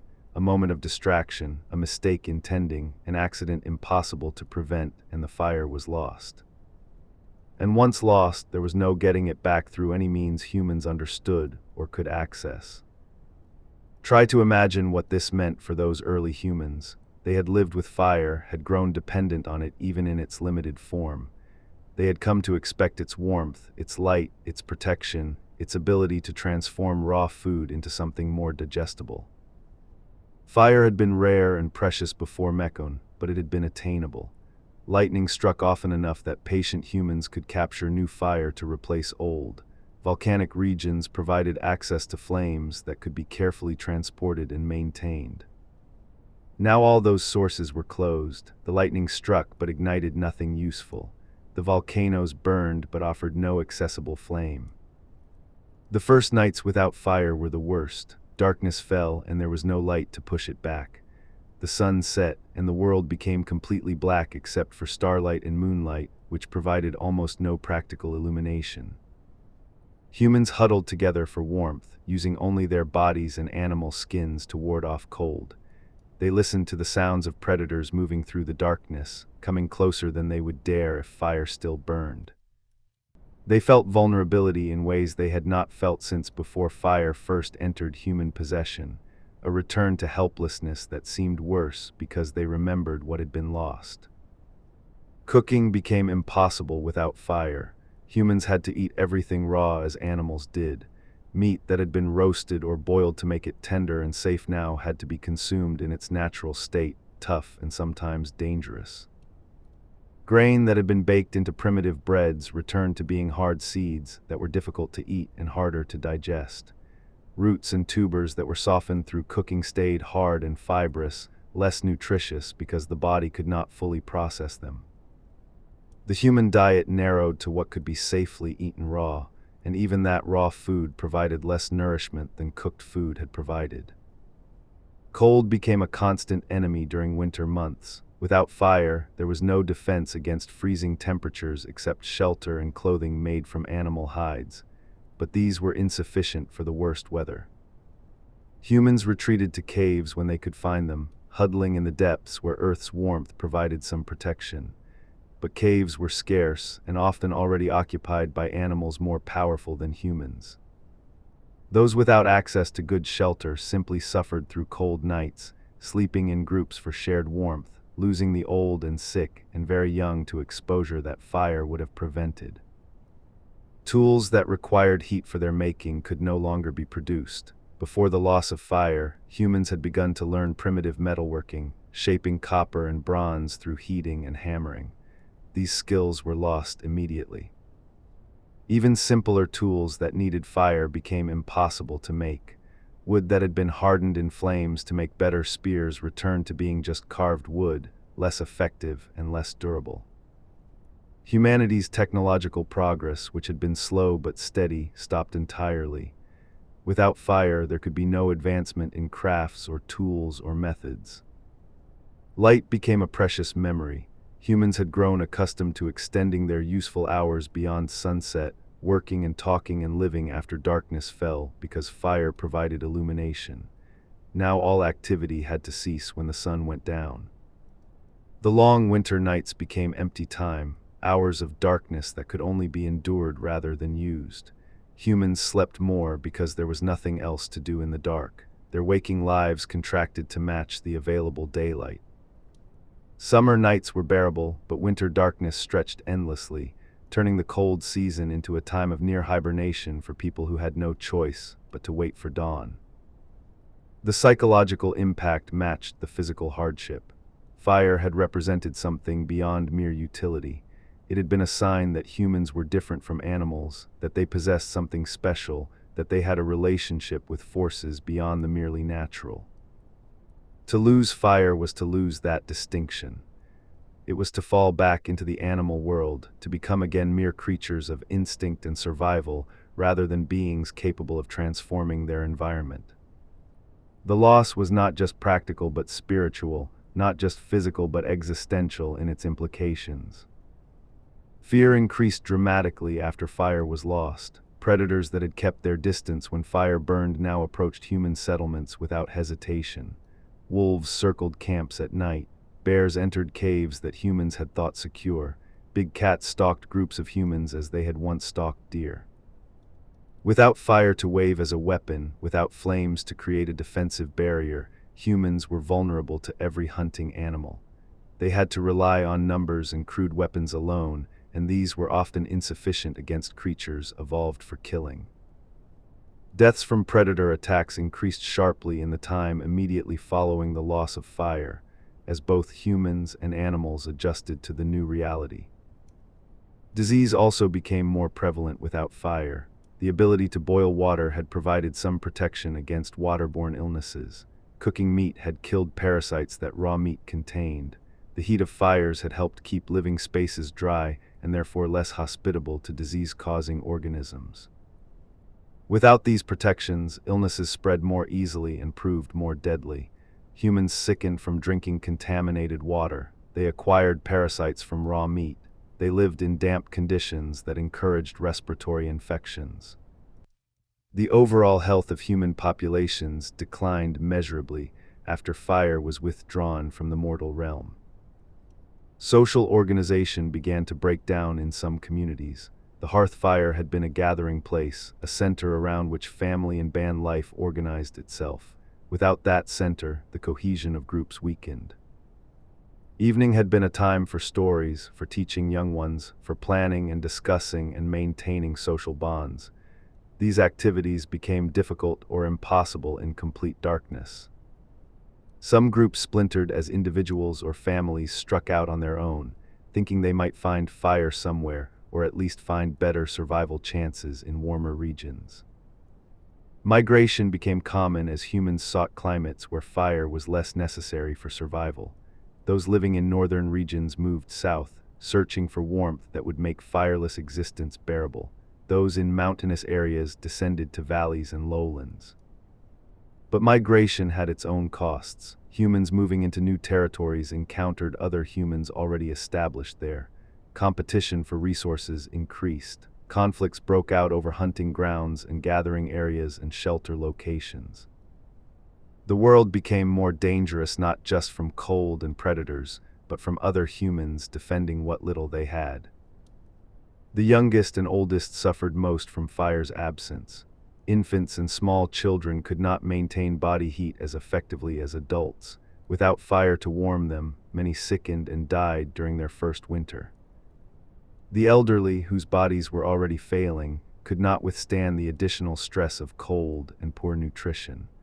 Those who might have lived years longer with fire's protection died within months of its loss. Human populations began to decline as deaths exceeded births, as the toll of fireless existence proved too great for vulnerable individuals to survive. Women of childbearing age faced particular hardships. Pregnancy and nursing required additional calories, additional warmth, additional resources that were harder to secure without fire. Infant mortality increased sharply, and maternal mortality rose as well. The population could not easily replace its losses when so many children died before reaching maturity. The future of humanity itself seemed uncertain, threatened by the simple absence of this one element. Zeus's punishment proved effective in ways that perhaps even he had not fully anticipated, striking at the very survival of the mortal species. Some humans tried desperately to recreate fire through their own efforts. They had seen fire, had used it, had some understanding of its nature. Perhaps they could make it themselves without needing divine gift or natural sources. They struck stones together hoping for sparks. They rubbed wood together until their hands bled. They tried every method they could imagine, working with desperate intensity to rediscover or reinvent fire. But their efforts failed consistently. The knowledge required to make fire did not yet exist among humans. The techniques had not been developed or taught. Memory of fire became a painful thing. Those who were old enough to remember life with fire told stories to children born after its loss. They described warmth and light and cooked food, painting pictures of a better time that the young could barely imagine. These stories were both comfort and torment. Comfort because they preserved the knowledge that life had once been better, that the current suffering was not the only possible human condition. Torment because they emphasized the loss, made people aware of what they were missing. The oral tradition that would later preserve mythology and history began partly as a way to remember fire and what it had meant. The bitterness that humans felt was not directed at Zeus, whom they barely understood or could conceive of affecting. Instead, it turned inward, becoming self-blame and communal guilt. Clearly, they had done something to deserve this punishment. Perhaps they had failed to show proper respect to the gods. Perhaps they had broken some unknown law. Perhaps their very existence was an offense that required divine correction. This guilt was corrosive, damaging to the already fragile human psyche, adding psychological suffering to the physical hardships of fireless existence. But some humans remembered Prometheus and the sacrifice at Mecone. They understood, in whatever limited way their knowledge allowed, that fire had been taken because of events at that gathering. The sacrifice division had angered Zeus. Whether they blamed Prometheus for this or thanked him for securing the meat was unclear. Probably both feelings existed simultaneously, gratitude mixed with resentment, appreciation mixed with anger at the consequences. The relationship between humans and the Titan who watched them became complicated by these mixed emotions and partial understandings. Prometheus himself observed all of this with his characteristic attention to detail. He saw the suffering his actions at Mecone had indirectly caused.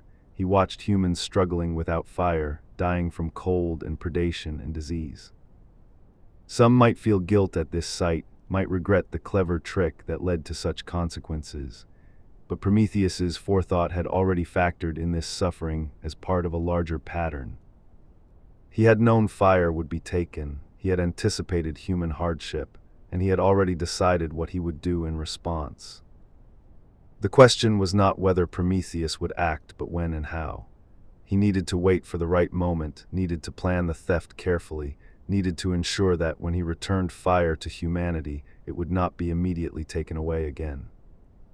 His forethought was working through possibilities, calculating risks, determining the best approach to a theft that would directly defy Zeus's explicit decree. This was not a trick or clever manipulation like Mecone. This would be outright defiance, theft from divine realm to give to mortals, an act that could not be explained away or justified through sophistry. Zeus watched from Olympus and saw his punishment taking effect. Humans suffered without fire, their populations declined, their progress halted. This was as he had intended, a clear demonstration of divine power and mortal dependence. Perhaps Zeus thought this would be the end of the matter. Prometheus had been rebuked indirectly through punishment of the humans he seemed to favor. The lesson was taught, order was restored. But Zeus did not fully account for Prometheus's stubbornness, his commitment to his own sense of justice, his willingness to pay costs that others would consider too high. The other gods had mixed reactions to humanity's suffering. Most did not care particularly, viewing mortal hardship as natural and appropriate. Humans were supposed to be limited, were meant to be lesser than gods, were expected to suffer as part of their nature. Some few gods felt stirrings of compassion, though they did not act on these feelings. Hestia, goddess of the hearth, must have felt the loss of fire in human homes like a personal wound, but she did not challenge Zeus's decree. Athena, who valued human cleverness and potential, observed with concern but did not intervene. The boundary between divine and mortal was Zeus's to enforce. The world without human fire returned to something like it had been before fire was first captured. Nature reasserted itself over the small clearings humans had made. Predator populations increased as prey became easier to catch. The balance that fire had disrupted reestablished itself. But humans did not return to simple animal existence.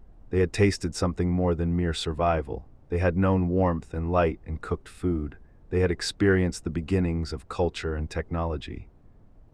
That knowledge, that memory, that understanding of what was possible created a hunger that animal contentment could not satisfy. Seasons passed and the suffering continued.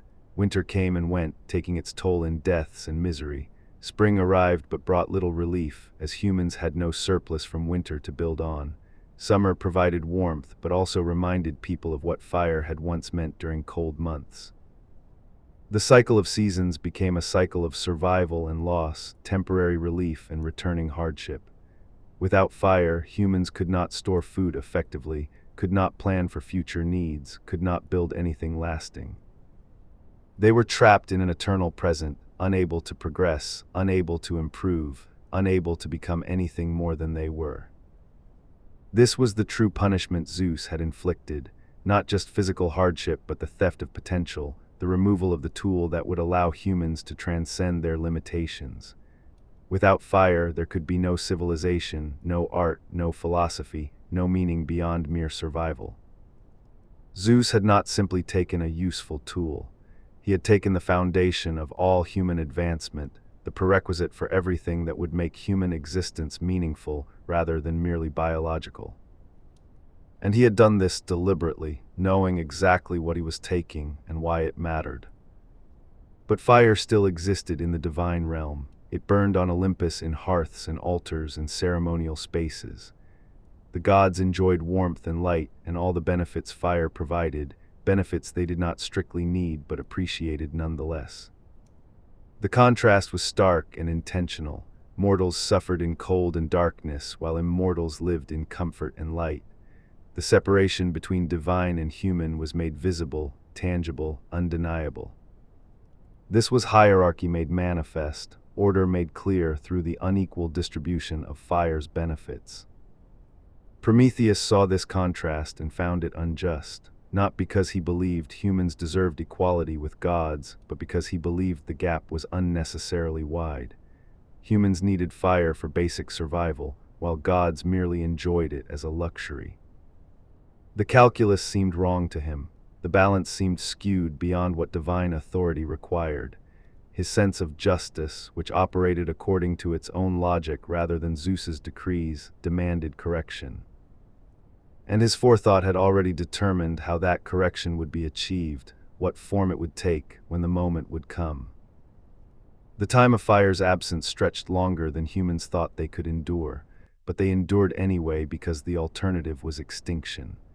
They adapted where they could, suffered where they must, survived by whatever means remained available. This resilience impressed Prometheus, confirmed his belief that humans deserved better than they had been given. They were not merely animals content with biological existence. They wanted more, strove for more, refused to accept suffering as their permanent condition. This quality, this refusal to simply accept limitation, made them worthy of the risk Prometheus was preparing to take on their behalf. This is what the absence of fire meant, not just cold and darkness, but the loss of everything that makes human existence meaningful. Not just physical hardship, but spiritual diminishment. Feel the weight of Zeus's punishment, the calculated cruelty of taking something so essential, the demonstration of divine power through mortal suffering. And sense the watching presence of Prometheus, seeing all of this, feeling the injustice of it, planning the theft that will change everything again. The fire burns on Olympus while humans freeze below. The gods enjoy light while mortals stumble in darkness. The separation is complete, the punishment is effective, the lesson seems learned. But forethought sees further than the present moment. Forethought understands that unjust orders eventually provoke correction. Forethought knows that fire will return to the mortal realm regardless of Zeus's decree. The only question is who will have the courage to steal it and return it to those who need it most. That answer is coming soon. The theft is approaching. The next act in this ancient drama prepares to unfold. But for now, there is only suffering and watching, punishment and planning, the cold darkness of the mortal world and the warm light of the divine realm. And between them, a titan who refuses to accept that this arrangement is just or final or unchangeable, no matter what the king of gods has decreed. Chapter 6: The Theft of Fire. There are moments when choice becomes destiny, when action becomes myth, when a single deed echoes through all the ages that follow. Prometheus had watched humanity suffer long enough. He had observed their struggles in the cold darkness, had seen children die from exposure, had witnessed the slow erosion of everything that made human life bearable. The time for observation had passed. The time for action had arrived, and his forethought had already calculated every consequence.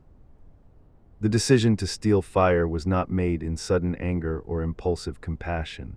Prometheus did not wake one morning and decide on a whim to defy Zeus. This was not the action of afterthought, of emotional response without consideration of consequences. This was forethought at its purest. This was calculated defiance, planned rebellion, deliberate choice made with full understanding of what it would cost. Prometheus knew Zeus would punish this theft. He knew the punishment would be severe, probably eternal, certainly painful. His gift of seeing ahead showed him his own suffering as clearly as it showed him human need. And yet he did not turn away. This is the essence of his character, the core of what makes him who he is, knowing the cost and paying it anyway, seeing the consequences and accepting them, understanding the price and deciding the cause is worth it. The theft required planning in ways that simple acts of defiance do not require. Prometheus could not simply walk into Zeus's hall and take fire openly. That would fail immediately, would be prevented before it began. He needed to be clever, to use the intelligence that defined him, to find a way that Zeus would not anticipate or could not prevent in time. His mind worked through possibilities, examining approaches, discarding methods that would fail, refining strategies that might succeed. Olympus was not an easy place to steal from. The gods were powerful, vigilant in their own way, protective of what belonged to them.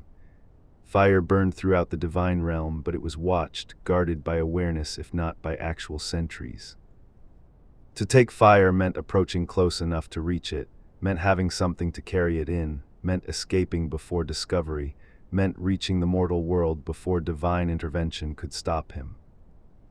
Each step presented challenges that only careful planning could overcome. The fennel stalk provided the solution. This plant was common enough that possessing one would raise no suspicion. It was large enough to be useful, hollow enough to serve as a container, and it had one crucial property that made it perfect for Prometheus's purpose. Fennel burns slowly from the inside when a coal is placed within its hollow stem. The outer surface remains cool enough to hold, while the interior carries fire safely. The pith of the plant smolders without producing obvious flame, concealing the theft while preserving the heat. This was the kind of solution that only meticulous observation and careful thought could produce. Prometheus obtained a fennel stalk, preparing his tool with the same careful attention he gave to all aspects of his plan. He studied its properties, tested its capacity, confirmed that it would work as he anticipated. Nothing was left to chance or hope. When everything was ready, when the moment arrived that his forethought had identified as optimal, Prometheus made his move. He ascended to Olympus as he had done many times before. His presence there was not unusual. He had sided with Zeus during the war, had earned a place among those who could walk the divine halls. The guards, if there were guards, saw nothing suspicious in a Titan who had every right to be there. Prometheus moved through the bright spaces of Olympus with apparent casualness. He did not hurry or skulk or act in ways that would draw attention. He was simply another immortal going about his business in the realm of the gods. But inside, his mind was entirely focused on his purpose. Every step was calculated, every movement planned. He knew where fire burned, knew which sources were least watched, knew how to approach without raising alarm. The exact location of the theft varies in different tellings. Some say he took fire from Zeus's own hearth, the ultimate audacity. Others say he took it from the sun's chariot, from Helios, who drives the burning wheel across the sky each day. Still others speak of taking it from Hephaestus's forge, where divine fire burns hottest. The location matters less than the act itself. Wherever the fire came from, it belonged to the divine realm. It was not meant for mortal use. Zeus had explicitly forbidden it. Prometheus reached the fire source he had chosen. No one watched at that particular moment, or if they watched, they did not understand what they were seeing. He held the fennel stalk in position, captured a coal or ember within its hollow core, closed the opening to contain the heat. The fire was hidden now, concealed within the plant that looked from outside like nothing more than a walking stick or tool. The theft was complete in that instant, accomplished with such quiet efficiency that no alarm was raised. Prometheus turned and began his descent from Olympus. He did not run, did not flee in panic, did not betray through his manner that anything unusual had happened. He walked with the same measured pace he had used ascending, giving no sign of the precious cargo he carried. His forethought told him he had a limited window before discovery. Gods might not notice immediately that fire had been taken, but eventually they would know, and then pursuit would come. He needed to reach the mortal realm and deliver the fire to humanity before that pursuit caught him. Speed mattered, but so did maintaining the appearance of innocence for as long as possible. The descent from Olympus took time even for an immortal. The divine realm and the mortal realm were separated by more than mere distance. There were thresholds to cross, boundaries to navigate, transitions that required care even for those who had the right to make them. Prometheus crossed these boundaries carrying his concealed fire, holding the fennel stalk carefully, maintaining the slow burn within while keeping the exterior cool and unremarkable. The theft remained undetected as he descended toward the world where humans struggled in darkness. When he reached the mortal realm, Prometheus did not stop to rest or to congratulate himself on the successful theft. His purpose was not complete until fire was actually in human hands, until the gift was delivered and could not be taken back easily. He sought out human settlements, finding groups that huddled in caves or gathered in temporary camps. They did not know who approached them. They saw a figure emerging from the distance, tall and powerful, clearly not one of their own. Fear would have been their first response. Strange beings meant danger more often than help, but Prometheus came openly, holding the fennel stalk before him, approaching without threat or aggression. He showed them the fire hidden within the plant. He demonstrated how the coal still burned, how it could be transferred to proper fuel, how it could be nurtured back into full flame. He taught them in gestures and simple words how to maintain what he was giving them. The humans received fire again with emotions we can only imagine. Joy certainly, and relief and gratitude mixed with awe. They did not understand who gave them this gift or why. They only knew that the darkness was ending, that warmth was returning, that the suffering imposed after Mecone was being reversed. Prometheus moved from group to group, spreading fire across the human world. He He did not give it to just one settlement, did not create a single source that Zeus could easily extinguish. He distributed it widely, ensuring that even if some fires were put out, others would survive. This distribution took time, required traveling across landscapes, demanded efficiency and speed, and with each passing moment, the chance of discovery increased. Zeus would know soon if he did not know already. The theft was irreversible now. Fire burned in hundreds of human hearths, spreading from the initial gifts to other settlements through human agency. Once humans had fire again, they would share it with others, would spread it beyond any possibility of complete recovery. Prometheus had not just returned fire to humanity. He had ensured that fire would remain with humanity regardless of what Zeus decided to do in response. The distribution was the completion of the theft, the final step that made his defiance successful. When the last fire was given, when Prometheus could see that fire had spread sufficiently that it could not be fully extinguished, he stopped. His task was complete. The gift was delivered. Humanity was transformed.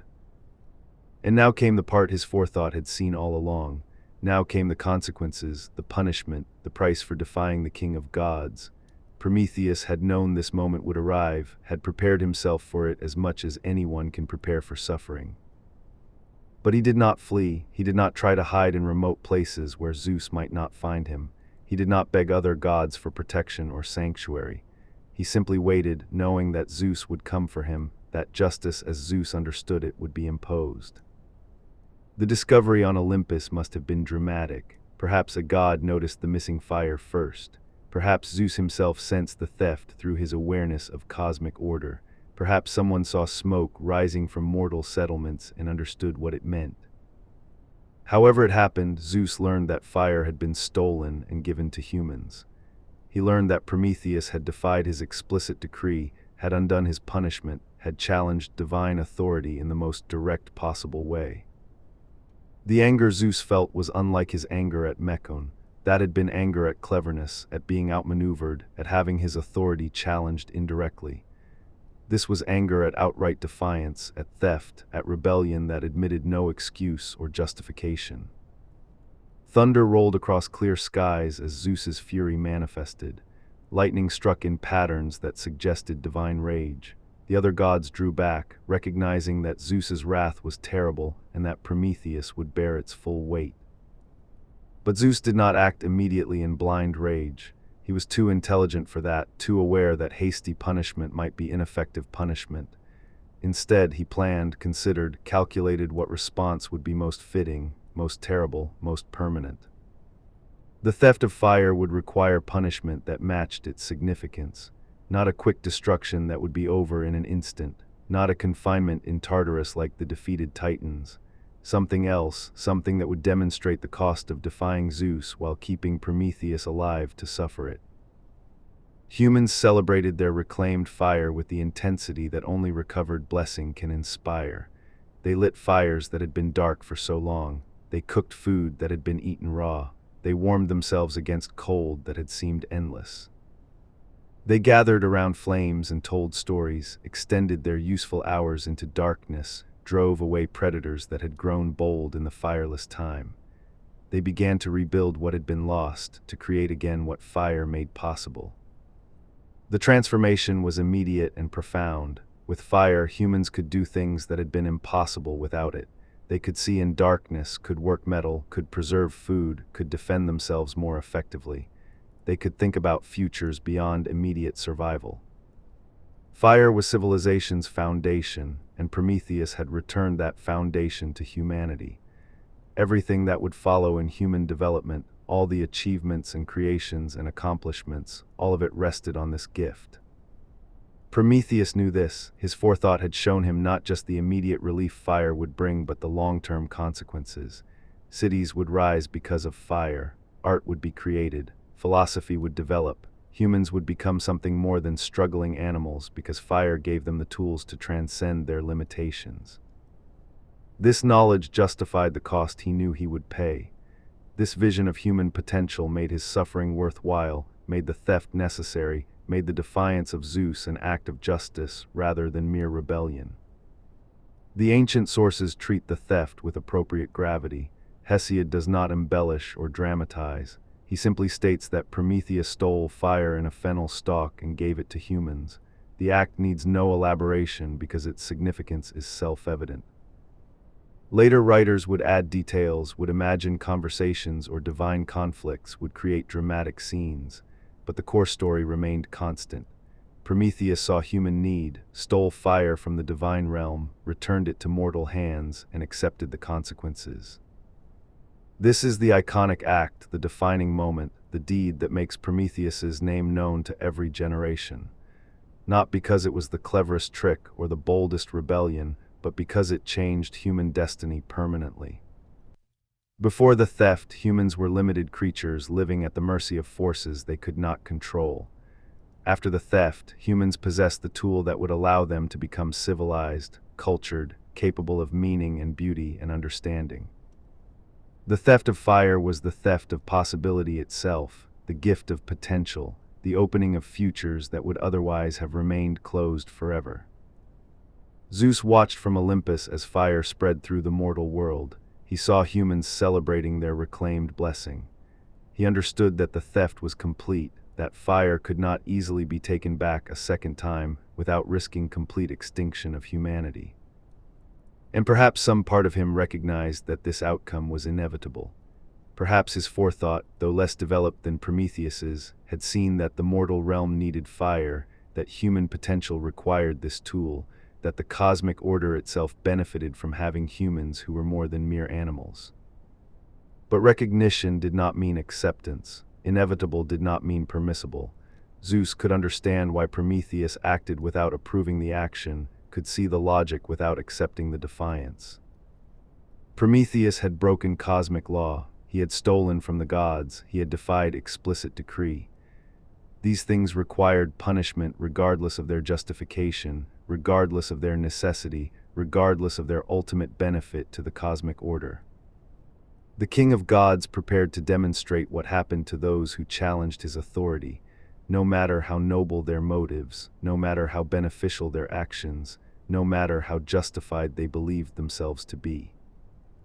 This is the moment of completion, this instant between gift and punishment, this pause where fire burns newly in mortal hearths while divine anger gathers for its response. The theft is done, irreversible and permanent. The consequences approach, inevitable and terrible. Prometheus stands in the mortal world, having delivered his gift, having fulfilled his purpose, having acted according to his own sense of justice despite knowing the cost. He does not regret the theft. He does not wish it undone. He simply waits for what comes next. The fire burns and humanity crosses a threshold it can never cross back over. The gift is given and human destiny is forever changed. The theft is complete, and nothing will ever be the same again. This is the moment when everything transformed, when a titan's defiance became humanity's salvation, when stolen fire became the foundation of civilization itself. This is the theft that echoes through all time, that defines what it means to sacrifice for others, that demonstrates the cost of true compassion.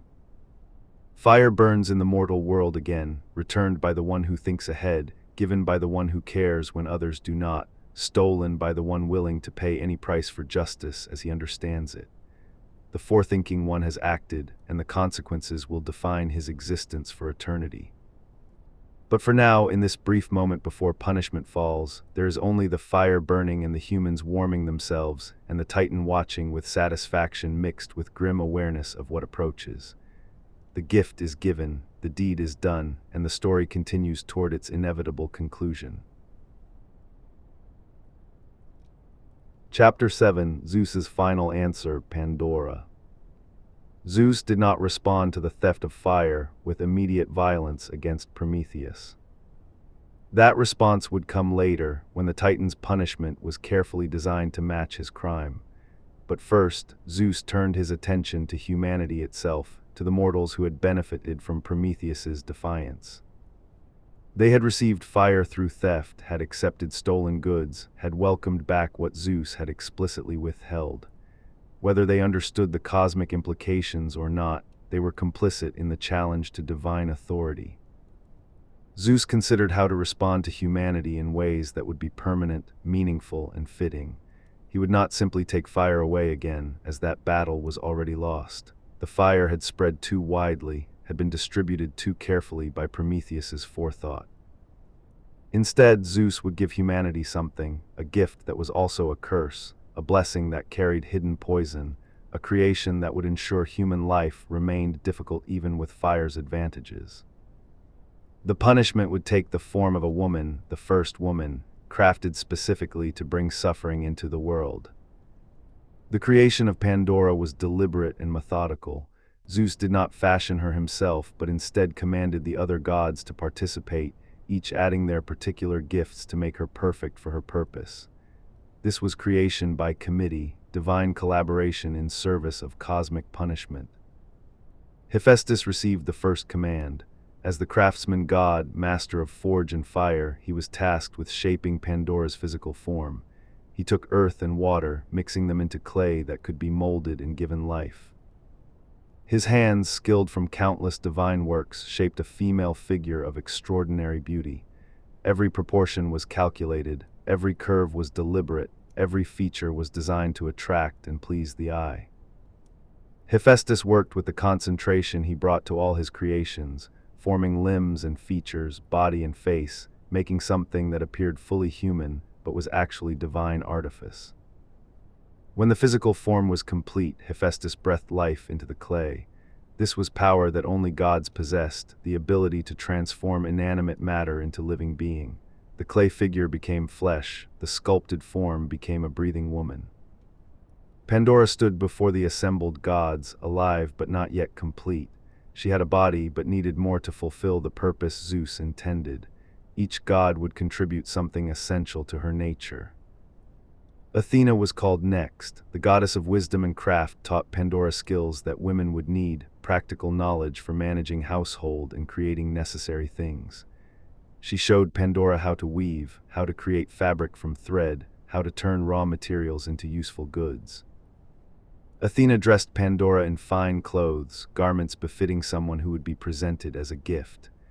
She adorned her with silver and gold, making her appearance even more attractive, more valuable seeming, more like a treasure than a trap. But Athena's gifts were functional as well as decorative. Pandora would need to appear capable, competent, suitable as a companion and wife. The skills Athena provided gave her that appearance. Aphrodite contributed her particular domain next. The goddess of love and beauty poured grace over Pandora, gave her charm that would make men desire her, added allure that went beyond mere physical appearance. This was attraction at a deeper level, magnetism that drew others toward her without conscious choice. Aphrodite's gift ensured that Pandora would be welcomed, would be desired, would be accepted into human society without suspicion or resistance. Men would want her presence, would compete for her attention, would fail to see the danger she represented. This was seduction as weapon, beauty as tool of divine purpose. Hermes received perhaps the most important task. As messenger of the gods, as the deity associated with cunning and trickery, he was commanded to give Pandora her inner nature, her personality, her character beneath the attractive exterior. Zeus's instructions to Hermes were specific. Give her a shameless mind, he commanded. Make her deceitful, cunning, capable of lies and manipulation. Create in her a nature that will bring trouble to men who receive her. Hermes obeyed, pouring into Pandora's mind qualities that would make her dangerous. He gave her the ability to speak persuasively, to deceive convincingly, to manipulate those around her.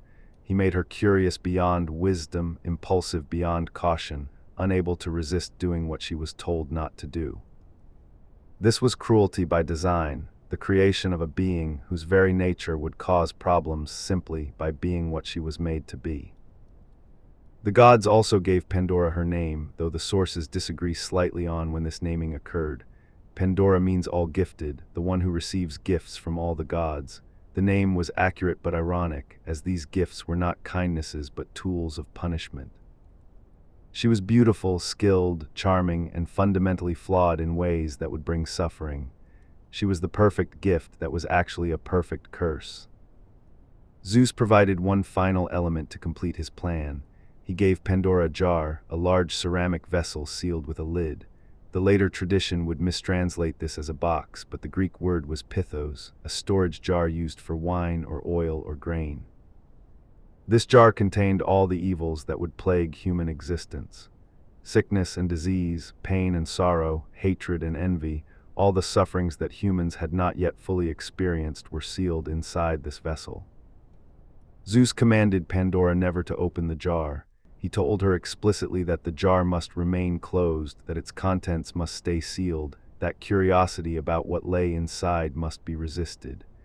This command was central to his plan, as he had given her a nature that could not resist such prohibition. Telling Pandora not to open the jar ensured that she would eventually open it. This was psychological sophistication, understanding that forbidden things become irresistible, that commands not to act create the very impulses they forbid. The trap was set with perfect precision, baited with curiosity, and sealed with false prohibition. Pandora was ready now, complete in all aspects necessary for her purpose. She stood before the gods, beautiful and charming and skilled, carrying her sealed jar, unaware of what she truly was or what she was meant to do.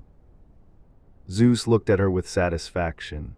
This was punishment disguised as gift, curse wrapped in blessing, suffering delivered through beauty. This was how gods responded when mortals challenged their authority. The next question was how to deliver Pandora to humanity in ways that ensured her acceptance. Simply sending her down would not suffice, as suspicious humans might reject a stranger appearing from nowhere. Zeus needed someone to receive her, someone who would welcome her without question, someone whose nature made him vulnerable to exactly the kind of trap Pandora represented. The answer was obvious to anyone who knew the Titan brothers. Prometheus would receive Pandora, the afterthought one, the brother who acted without considering consequences, the opposite and complement to Prometheus's careful planning. He was the perfect recipient for this gift that should not be accepted. Prometheus had warned his brother before the theft of fire ever occurred. His forethought had shown him that Zeus would respond to defiance with punishment, that this punishment might take forms beyond direct confrontation, that Prometheus in particular needed to be careful. The warning was explicit and clear. Accept nothing from Zeus, Prometheus had told his brother. No matter how attractive it appears, no matter how beneficial it seems, no matter how harmless it looks, refuse any gift that comes from the king of gods. Zeus does not give gifts without purpose, and his purposes after being defied will not be kind. Any offering will carry hidden cost, will contain buried poison, will bring suffering disguised as blessing. Prometheus had agreed, had promised to remember, had said he would be cautious. But Prometheus was afterthought by nature, the one who understood consequences only after experiencing them, the one who acted first and considered later. When Pandora was presented to him, all his promises evaporated in the face of her beauty and charm.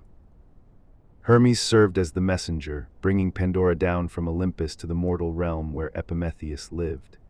He presented her as a gift from Zeus, as a peace offering perhaps, as a sign that the conflict over fire was resolved and relations between divine and mortal could normalize.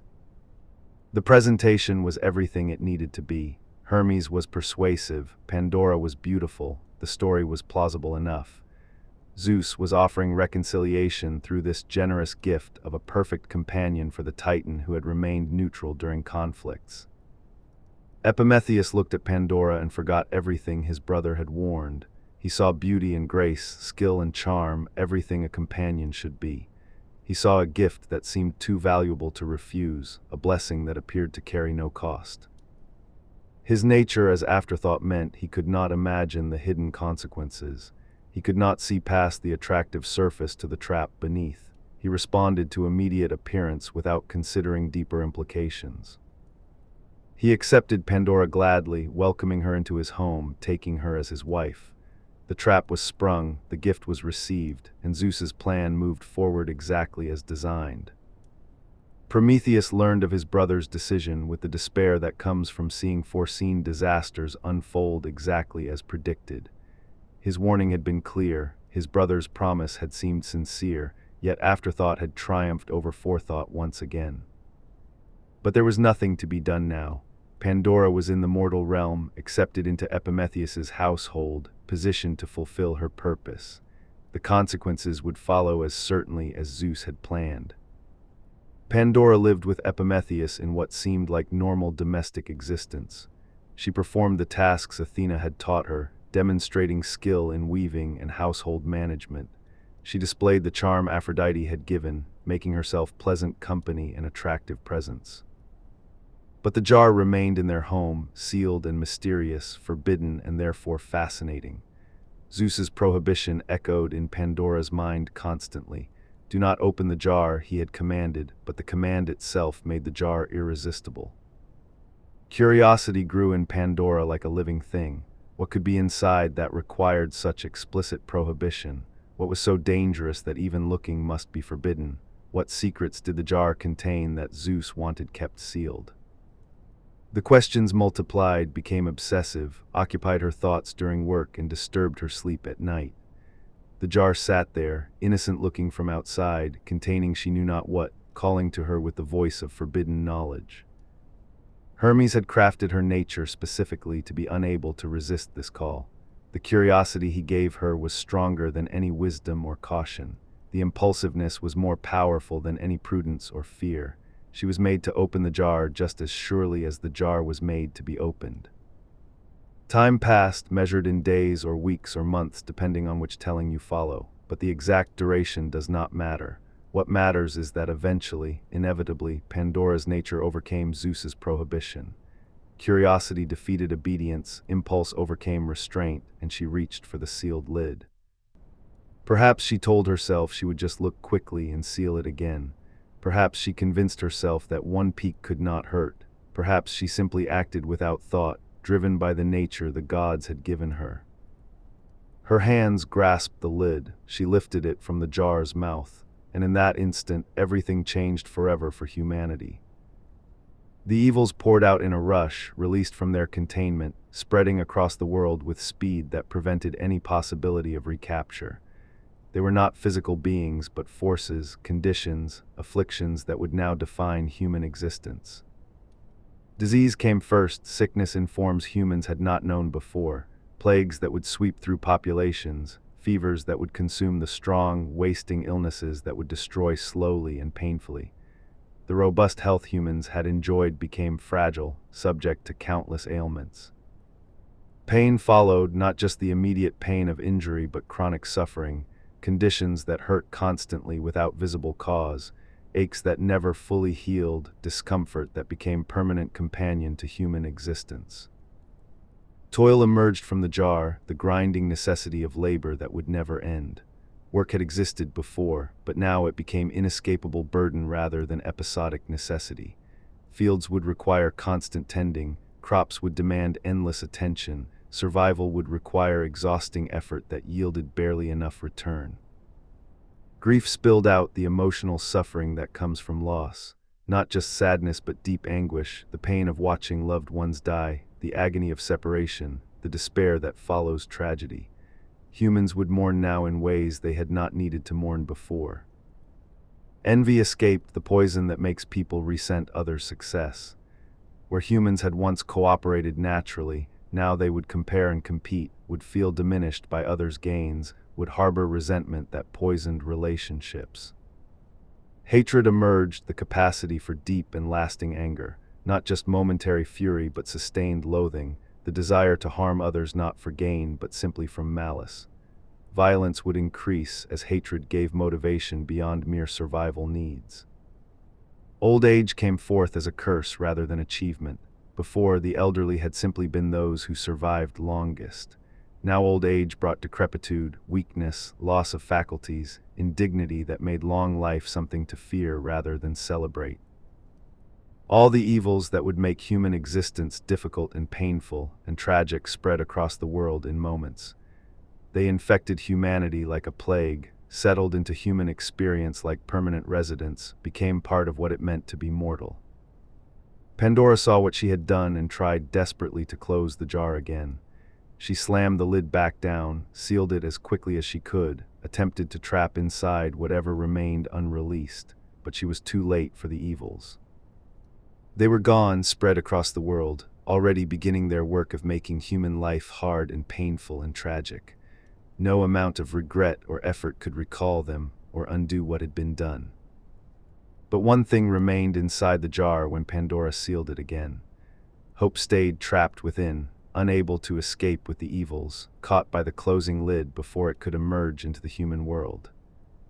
The meaning of this is debated among those who study these ancient texts. Some say hope remaining inside is a blessing, that Zeus in his mercy allowed this one good thing to stay with humanity.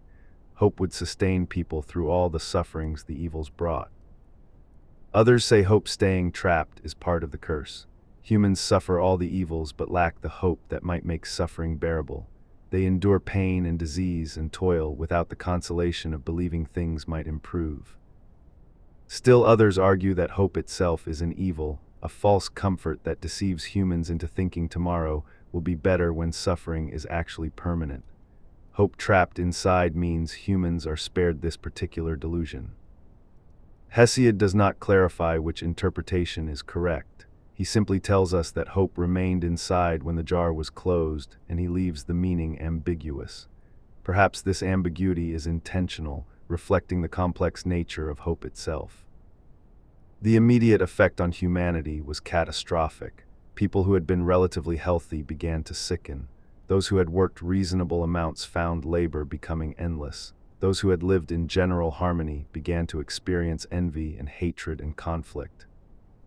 The world that fire had improved became harder again despite fire's presence. The tools and techniques that fire enabled helped humans cope with the new sufferings but could not prevent them. Civilization would develop, but it would develop in response to hardship rather than emerging from ease.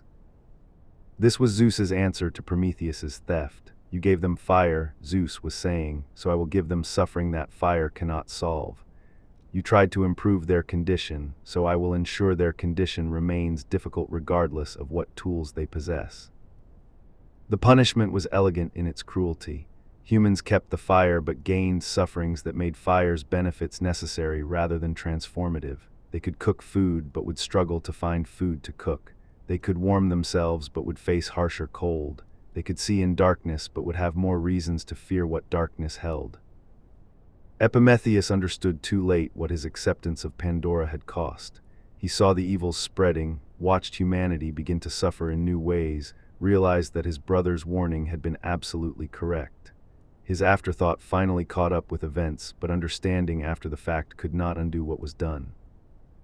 Pandora herself was perhaps the most tragic figure in this story. She had been created specifically to bring this suffering, had been given a nature that ensured she would open the jar, had been used as a weapon against humanity without choosing or understanding her purpose. Was she guilty for doing what she was made to do? The gods had crafted her with curiosity she could not resist, had commanded her not to open a jar while making her unable to obey that command. She was tool rather than agent, instrument rather than actor.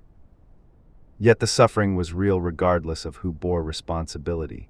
The evils were loose in the world, affecting every human who lived or would ever live. Pandora had released them even if she was designed to release them, even if her choice was not truly free.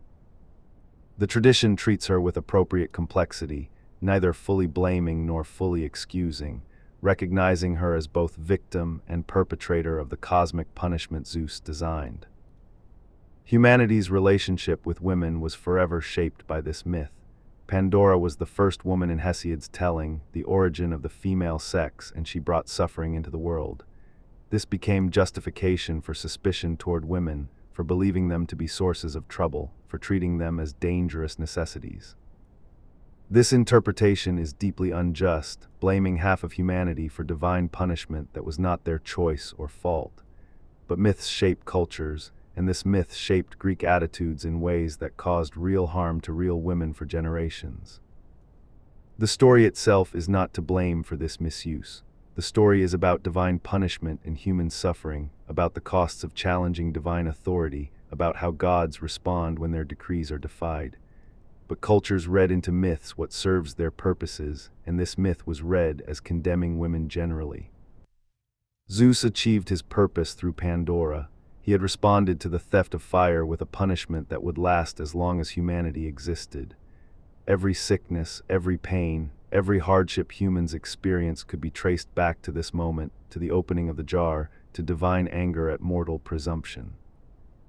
The cosmic order was reasserted through suffering. Humans would keep their fire but would understand that they remained inferior to gods, subject to divine will, unable to escape consequences when they challenged or benefited from challenges to divine authority. Prometheus saw all of this unfold and understood that Zeus's response was more sophisticated than simple vengeance. The king of gods had not merely punished, but had ensured that human existence would remain difficult regardless of what gifts or tools humans acquired.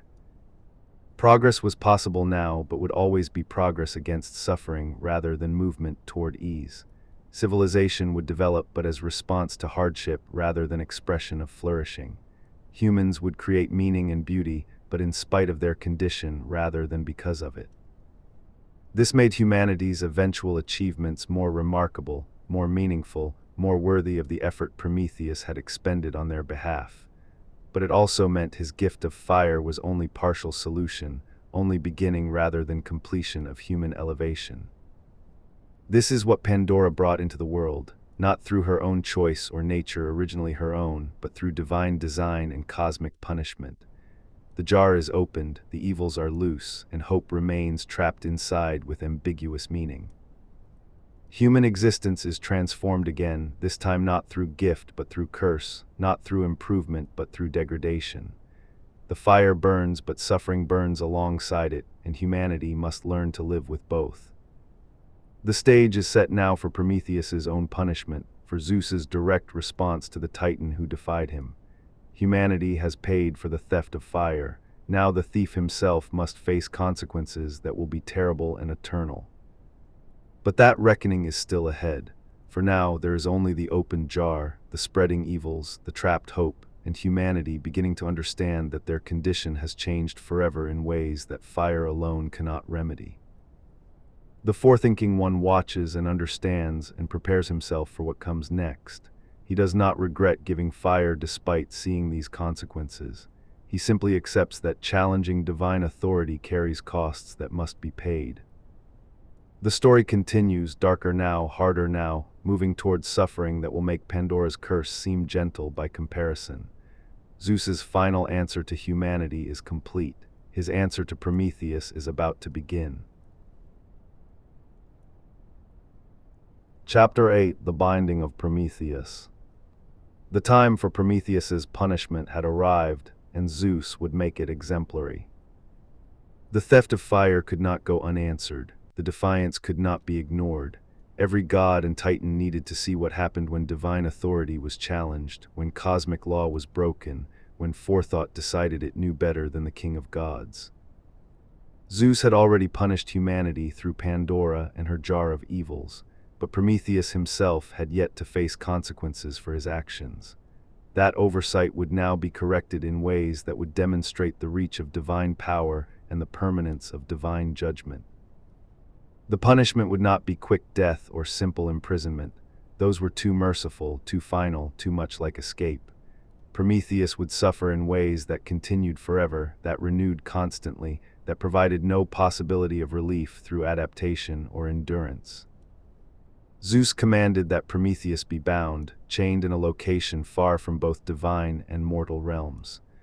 The Titan would be isolated completely, unable to help humanity further, unable to interfere with cosmic order, unable to do anything except endure. The location chosen for this binding varied in different traditions. Some sources place it in the Caucasus Mountains, at the edge of the known world where Europe meets Asia. Others speak of peaks even more remote, places where no human ever traveled, where even gods rarely ventured. What matters is not the exact location but its nature. This was boundary territory, threshold space, the kind of place where different realms intersected without belonging fully to any. It was neither Olympus nor Earth nor underworld, but somewhere between all of them. A place of exile, of separation, of complete isolation from everything that gave existence meaning or comfort. Prometheus would be bound at the edge of the world, as far from help as possible, positioned where his suffering could serve as warning without his presence being a constant reminder. Hephaestus received the command to perform the actual binding. This was cruel irony, as Hephaestus was a craftsman like Prometheus in some ways, a creator who worked with fire and metal to make things. But where Prometheus had given fire to mortals, Hephaestus would use his craft to bind the fire giver. The sources disagree about Hephaestus's feelings regarding this task. Some traditions suggest he performed it reluctantly, uncomfortable with punishing a Titan who had sided with Zeus during the war. Others present him as simply obedient, carrying out orders without questioning their justice. Hesiod does not dwell on such details. He focuses on the act itself, on what was done rather than how the doer felt about doing it. This is appropriate for the stark tone the story requires. Hephaestus brought chains forged from adamant, the strongest substance in existence. These were not ordinary metal but divine material, unbreakable even by Titan strength, permanent as the cosmos itself. No amount of struggling would weaken them, no passage of time would wear them down. The chains would hold Prometheus as surely as Tartarus held the defeated Titans, but his prison would be a mountain peak open to sky rather than depths beneath the earth. He would see the world he could no longer affect, would watch humanity from distance without ability to help them further. Prometheus was brought to the chosen mountain, though how this journey occurred is not detailed. Perhaps he came willingly, accepting punishment as his forethought had shown him he must. Perhaps he was compelled by divine power beyond his ability to resist. Perhaps he simply did not flee because fleeing would have been pointless. The gods can find anyone eventually, can enforce their will across any distance, can impose punishment however long it takes. Prometheus understood this, and his understanding meant he faced his fate with whatever dignity was possible under such circumstances. The binding itself was methodical and thorough. Hephaestus wrapped chains around Prometheus's body, securing him to the rock face of the mountain peak. The chains crossed his chest and bound his arms, wrapped his legs and anchored his torso, made movement impossible beyond the smallest shifts. Each chain was fastened with unbreakable links, each link was secured with divine craft that could not be undone. The binding was permanent, designed to last forever, proof against any attempt at escape or rescue. When Hephaestus finished, Prometheus was completely immobilized. He could breathe and see and hear, could think and feel and suffer, but could not move in any meaningful way.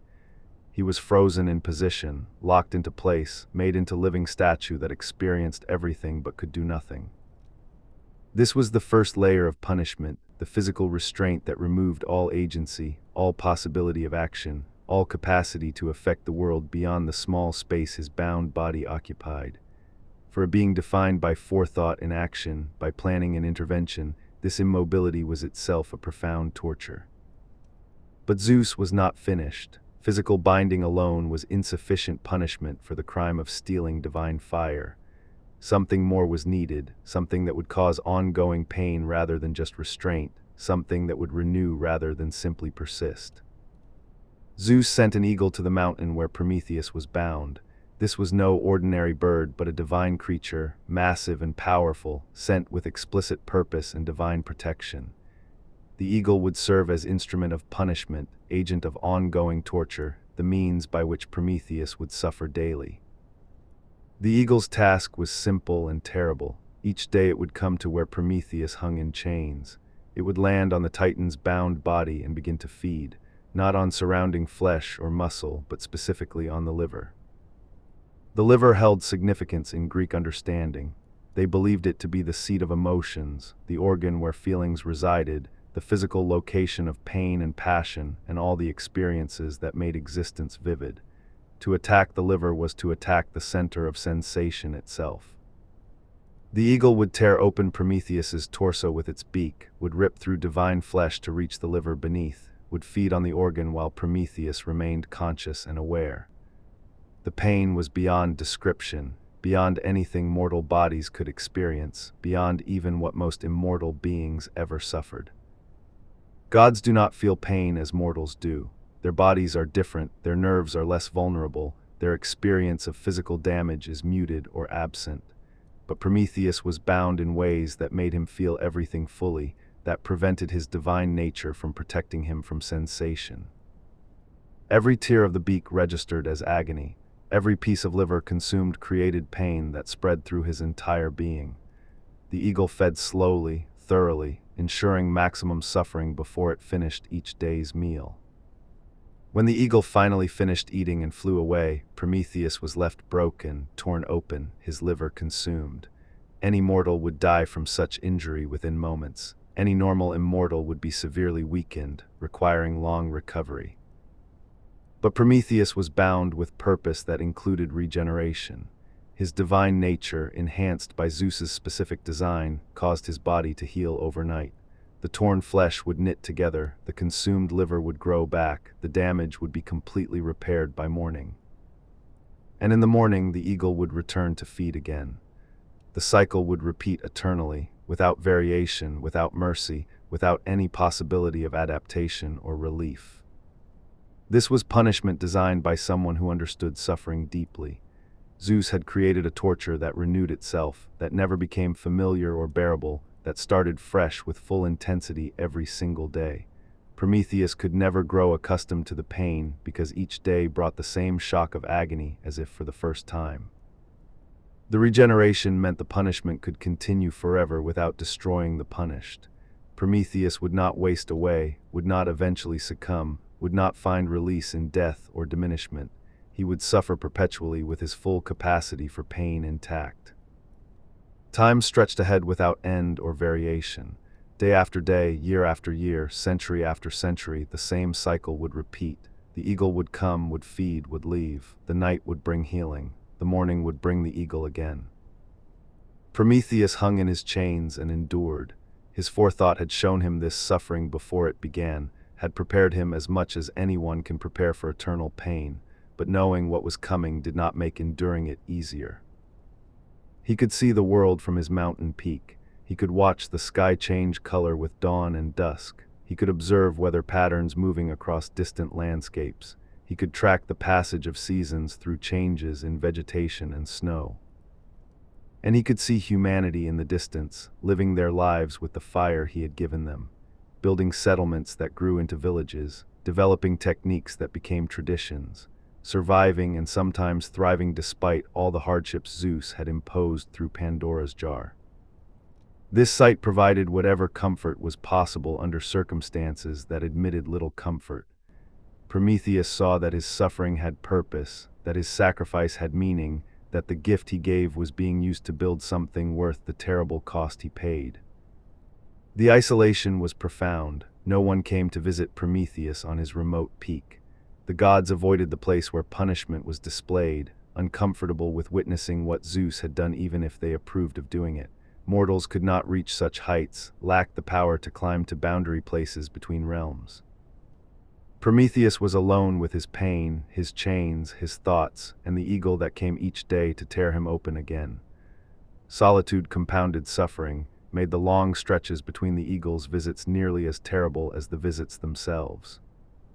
Without company, without conversation, without any interaction beyond the daily violence, Prometheus existed in a state between life and death, between consciousness and dissolution, between being and nothingness.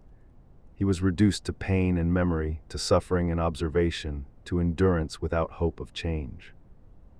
The eagle became his only regular companion, the closest thing to relationship in his isolated existence. He learned its rhythms, could anticipate the moment of its arrival, knew exactly when the beak would tear and the feeding would begin. This knowledge provided no comfort, only the torture of anticipating pain that was certain to arrive. Some sources suggest Prometheus cried out during the eagle's feeding, that his screams echoed across the mountains and could be heard by those sensitive enough to detect such sounds. Others say he endured in silence, refusing to give Zeus the satisfaction of knowing his punishment caused vocal expression of pain. The truth probably varied. Some days he could maintain stoic silence. Other days the agony overwhelmed even his considerable will. Pain has its own voice, and eternal pain cannot always be suffered quietly.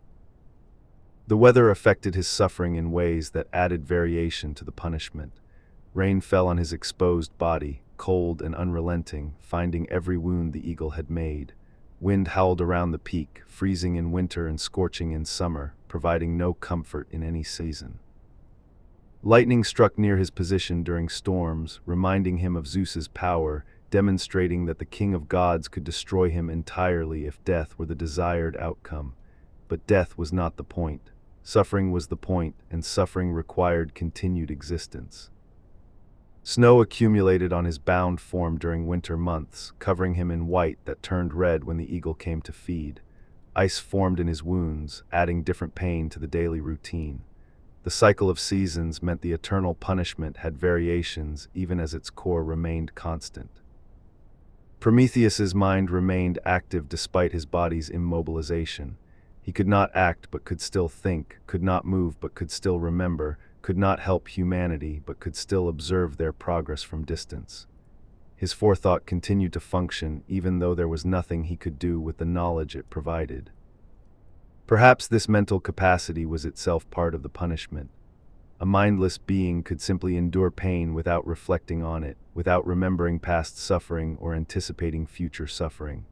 But Prometheus remained fully conscious, fully aware, fully capable of experiencing the psychological dimensions of his torture alongside the physical pain. He remembered the moment of stealing fire, could replay every detail of that decisive act. He remembered the satisfaction of distributing flame to human settlements, of seeing their relief and joy. He remembered accepting the consequences, knowing they would be terrible, choosing to act anyway. Did he regret the theft? The sources do not suggest regret, though they acknowledge the enormity of his suffering. Regret would mean wishing he had chosen differently, wishing he had left humanity in darkness, wishing he had valued his own comfort over mortal need. But that would contradict everything his character represented. Prometheus was defined by his willingness to sacrifice for what he believed was just.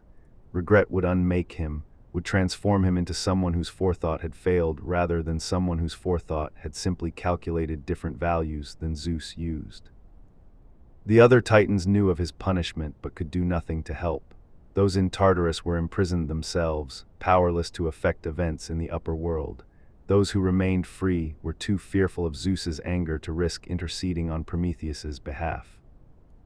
Atlas bore his burden of holding sky and earth apart, unable to move even if he wanted to help his brother. Prometheus lived with the consequences of accepting Pandora, watching humanity suffer from evils released through his afterthought. The family could not aid each other, separated by distance and divine decree. Humanity gradually learned of Prometheus's fate. Stories spread about the Titan who had given them fire, about his punishment for that gift, about the eternal suffering he endured for their benefit.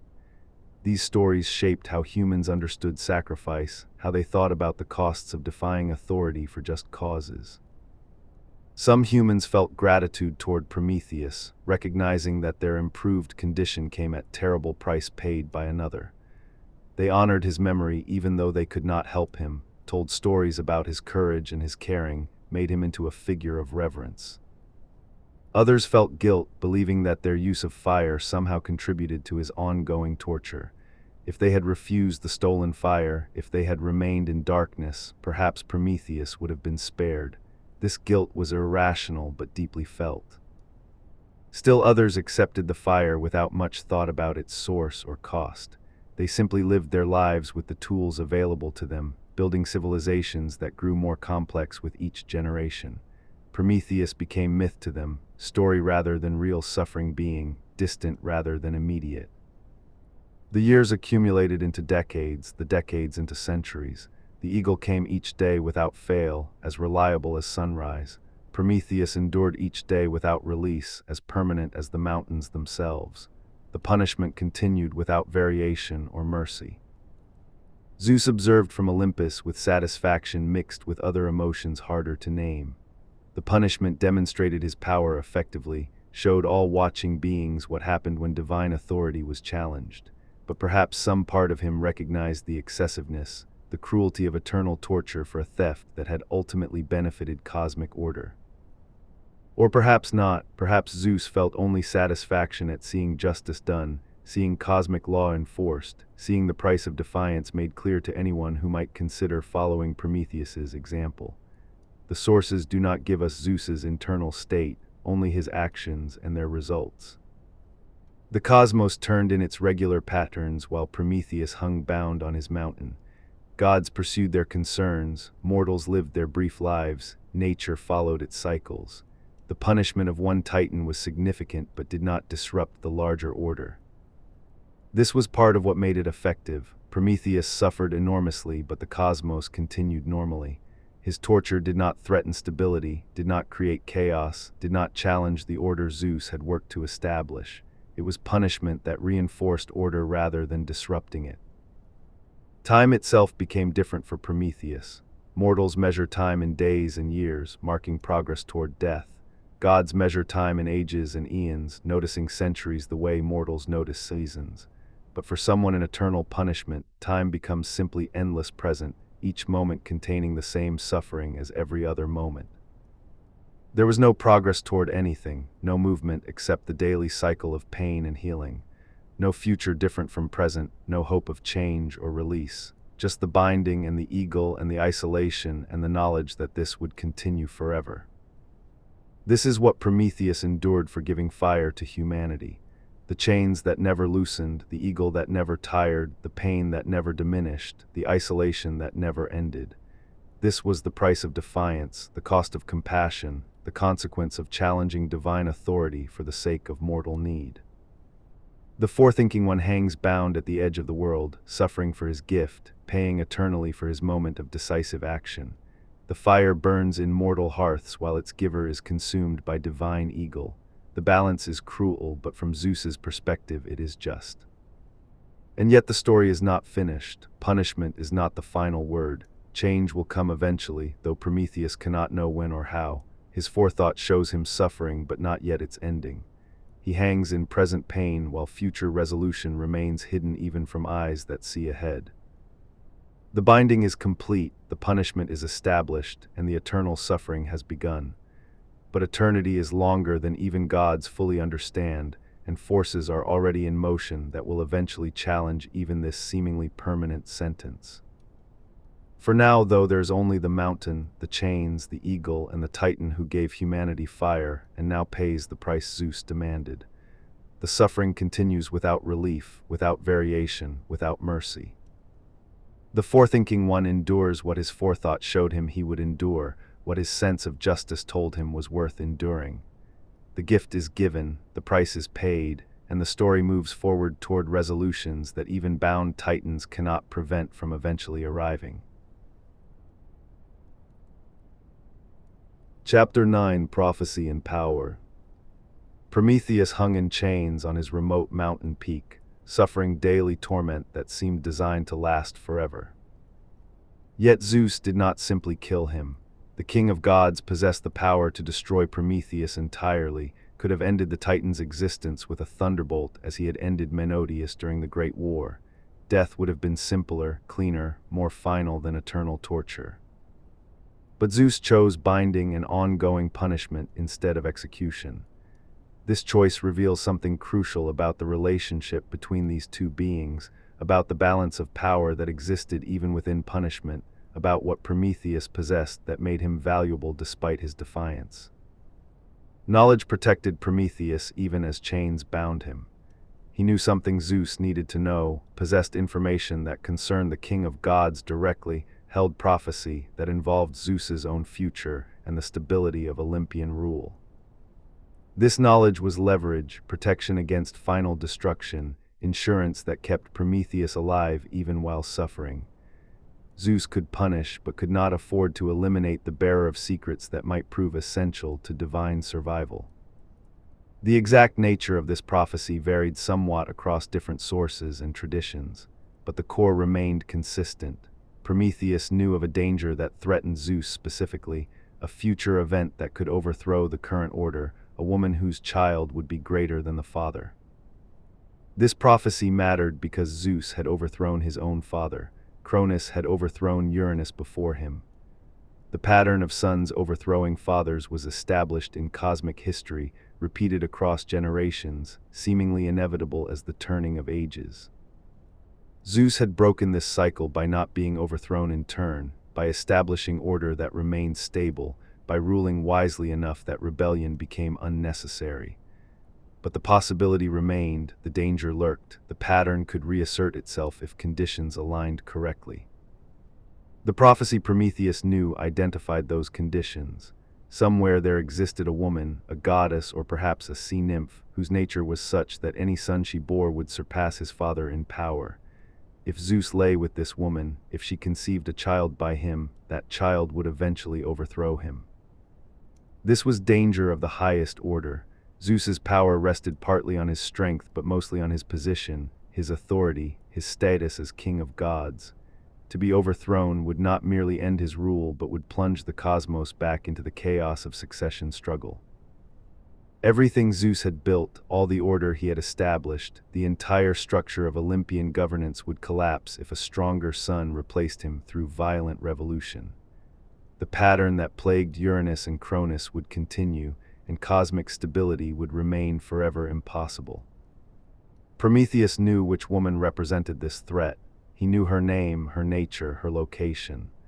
This information was specific and actionable, not vague prediction but precise knowledge that could save or doom depending on whether Zeus possessed it. The question was why Prometheus had not revealed this knowledge already. If he truly cared about cosmic order, if he had sided with Zeus during the Titanomachy because he foresaw Zeus's victory as just and beneficial, then why withhold information that Zeus needed for his own protection? The answer involved the complex relationship between these two beings, the mixture of cooperation and conflict that defined their interactions. Prometheus respected Zeus's power, but not his judgment regarding humanity. He acknowledged Zeus's authority, but reserved the right to his own sense of justice. The prophecy became bargaining position. The one card Prometheus held that Zeus could not simply take by force. Information locked in a mind cannot be extracted through torture if the bearer chooses silence. Pain can compel speech but cannot compel truth, and a clever mind can mislead even under duress. Zeus needed the prophecy revealed voluntarily, needed Prometheus to speak freely and honestly, needed cooperation that only negotiation rather than pure coercion could secure. This gave Prometheus power even while hanging helpless in chains. The dynamic was delicate. Zeus could not appear weak by negotiating with a bound prisoner. His authority required that punishment remain punishment, that defiance face full consequences, that cosmic order appear absolute and unchallengeable. To bargain openly would undermine the very power the prophecy was meant to protect. But neither could Zeus ignore the threat. If the prophecy was true, if danger existed, if some woman out there could bear a son who would overthrow him, then ignorance was fatal risk. Pride and authority mattered less than survival and continued rule. This created a stalemate of sorts. Prometheus suffered in chains but held information Zeus needed. Zeus ruled from Olympus but lacked knowledge Prometheus possessed. Each had something the other needed, and neither could take what they wanted by force alone. Time passed with this balance maintained. The eagle came daily to tear Prometheus apart. Zeus ruled the cosmos from his high throne. The prophecy remained unspoken, hovering between them like potential that neither could actualize without the other's cooperation. Some traditions suggest that gods occasionally visited Prometheus on his mountain, sent by Zeus to negotiate or simply to probe for information. These visitors would try persuasion, would offer relief from punishment in exchange for revelation, would promise reconciliation if only Prometheus would speak. But Prometheus remained silent on this particular topic. He would discuss many things, would share much of his vast knowledge, would teach what could be taught without compromising his position. But the specific prophecy about the dangerous woman that he kept to himself. This silence was not mere stubbornness or petty revenge. Prometheus was not withholding information simply to make Zeus suffer anxiety. His forethought operated on longer timescales, saw patterns that extended beyond immediate circumstances, understood that the right moment for revelation had not yet arrived.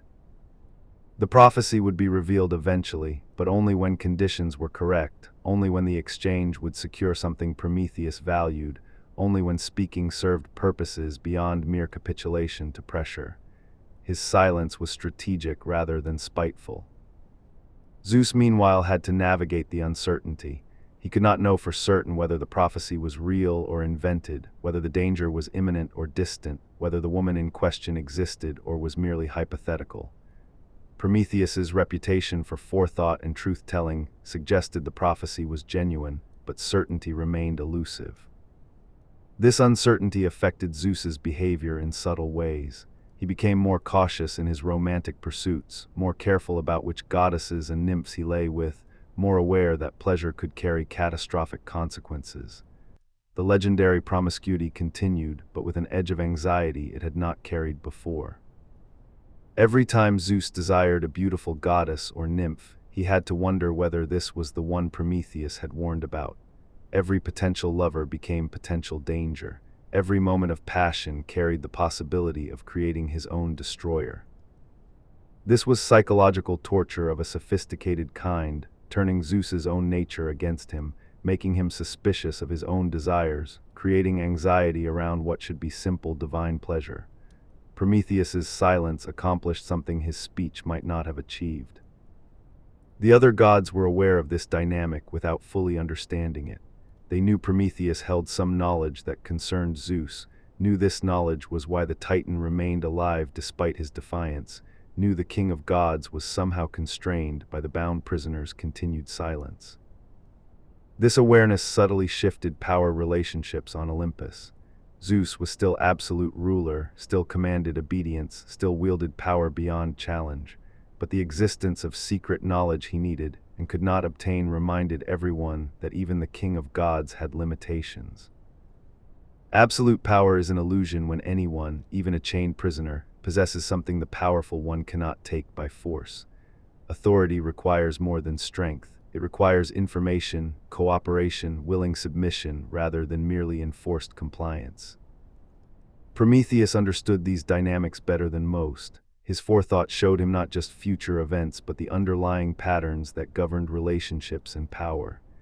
He saw that knowledge was leverage, that information could protect when strength could not, that even bound titans could affect cosmic order through strategic silence. The prophecy's content was less important than its existence as bargaining position. The specific woman mattered, certainly, and Zeus genuinely needed to know her identity. But what mattered more was the principle established, the demonstration that divine authority had limits, that cosmic order required more than just thunderbolts and chains. Hera was aware of the prophecy in general terms, though perhaps not in specific details. She understood that some danger threatened Zeus, that some woman existed who must be avoided, that her husband's infidelities carried risks beyond mere betrayal of their marriage. This knowledge did not comfort her. Hera's jealousy was legendary, her rage at Zeus's lovers was infamous, her punishments of his children were cruel and persistent. But the prophecy added different dimension to her anger, mixed fear with fury, created awareness that Zeus's behavior threatened more than just their relationship. If Zeus fathered a son who would overthrow him, the entire Olympian order would collapse. Hera's position as queen depended on Zeus remaining king. Her power derived from his authority. His fall would be her fall, and cosmic chaos would follow. This gave Hera a strange alliance with Prometheus's silence. As long as the prophecy remained unspoken, Zeus remained cautious. As long as Zeus remained cautious, the dangerous conception would not occur. The prisoner's withholding of information actually protected the cosmic order, including Hera's position within it. The irony would not have escaped Prometheus. He was punished for helping humanity, yet his continued punishment and strategic silence helped preserve the very order Zeus claimed to be protecting. The relationships were more complex than simple opposition between authority and rebellion. Time stretched across years and decades and centuries with this balance maintained. Zeus ruled, Prometheus suffered, the prophecy remained unspoken. The cosmic order functioned despite, or perhaps because of this unresolved tension at its heart. Eventually, conditions would change. Forces would emerge that would alter this stalemate, that would create opportunities for resolution that neither Zeus nor Prometheus could manufacture alone. But these forces were still developing, still moving toward the moment of intersection. The prophecy involved Thetis, a sea nymph of exceptional beauty and power. She was daughter of Nereus, the old man of the sea, and possessed grace and strength that attracted divine attention. Both Zeus and Poseidon desired her, competed for her favor, sought to make her their lover. But the prophecy warned that any son Thetis bore would surpass his father. This was her nature, her destiny, the pattern woven into her being. She could not change this any more than she could change her parentage or her connection to the sea. When Prometheus eventually revealed this information, the crisis was resolved through strategic marriage. Thetis was given to a mortal man, Peleus, whose son would indeed be greater than his father, but whose greatness would remain contained within mortal limits rather than threatening cosmic order. That son was Achilles, greatest of Greek heroes, warrior whose prowess exceeded his father's abilities in every way. The prophecy proved true, but its danger was channeled safely, directed toward mortal rather than divine succession. This resolution demonstrated the value of Prometheus's knowledge and the necessity of his revelation. Without knowing which woman to avoid, Zeus or Poseidon would likely have lain with Thetis eventually.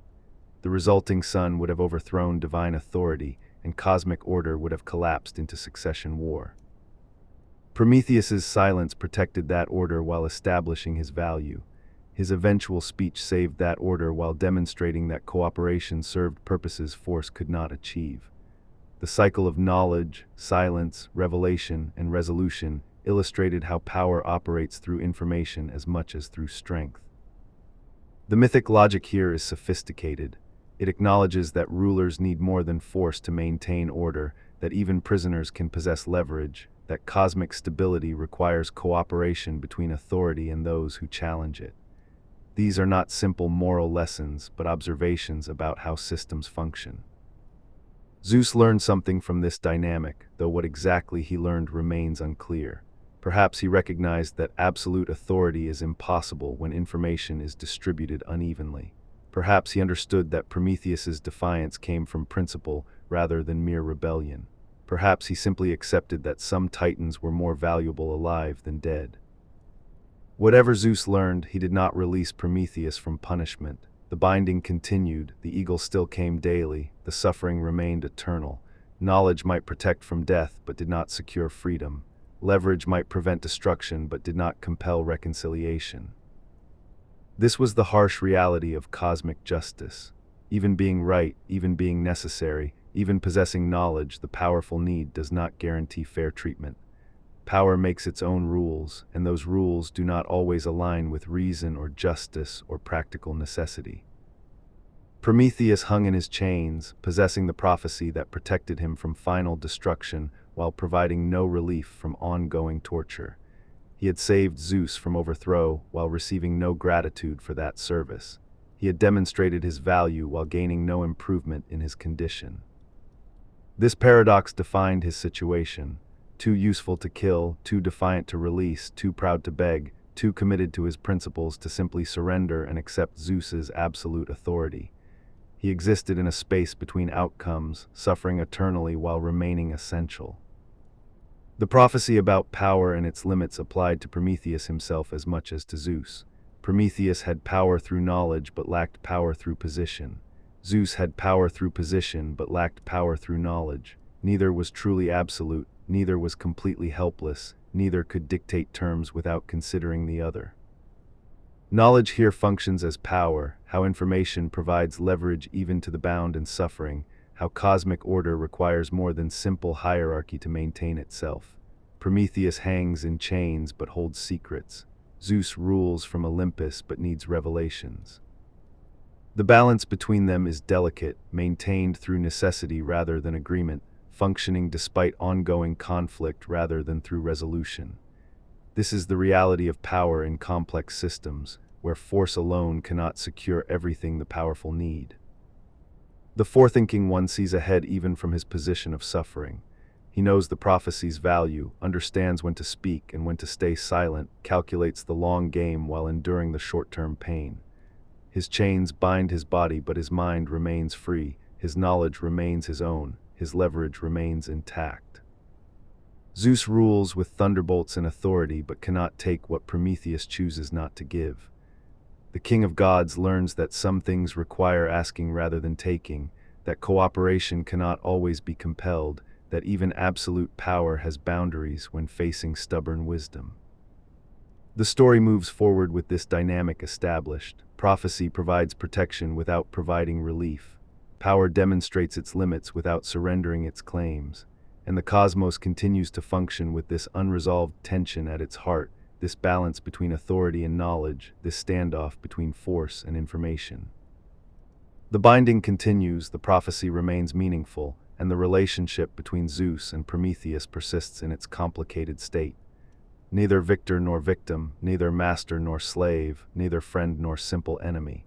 Just two beings locked in patterns that neither created alone, and neither can escape without the other's cooperation. This is power's reality, stripped of myth simplifications. This is authority's limitation, revealed through necessity's demands. This is knowledge's value, demonstrated through a bound titan who remains essential despite his chains. Chapter 10: Humans in the Age of Labor. The fire burned in mortal hearths, and with it humanity crossed a threshold they could never cross back over. But fire alone did not make life easy. The evils from Pandora's jar ensured that human existence remained difficult despite the tools Prometheus had provided.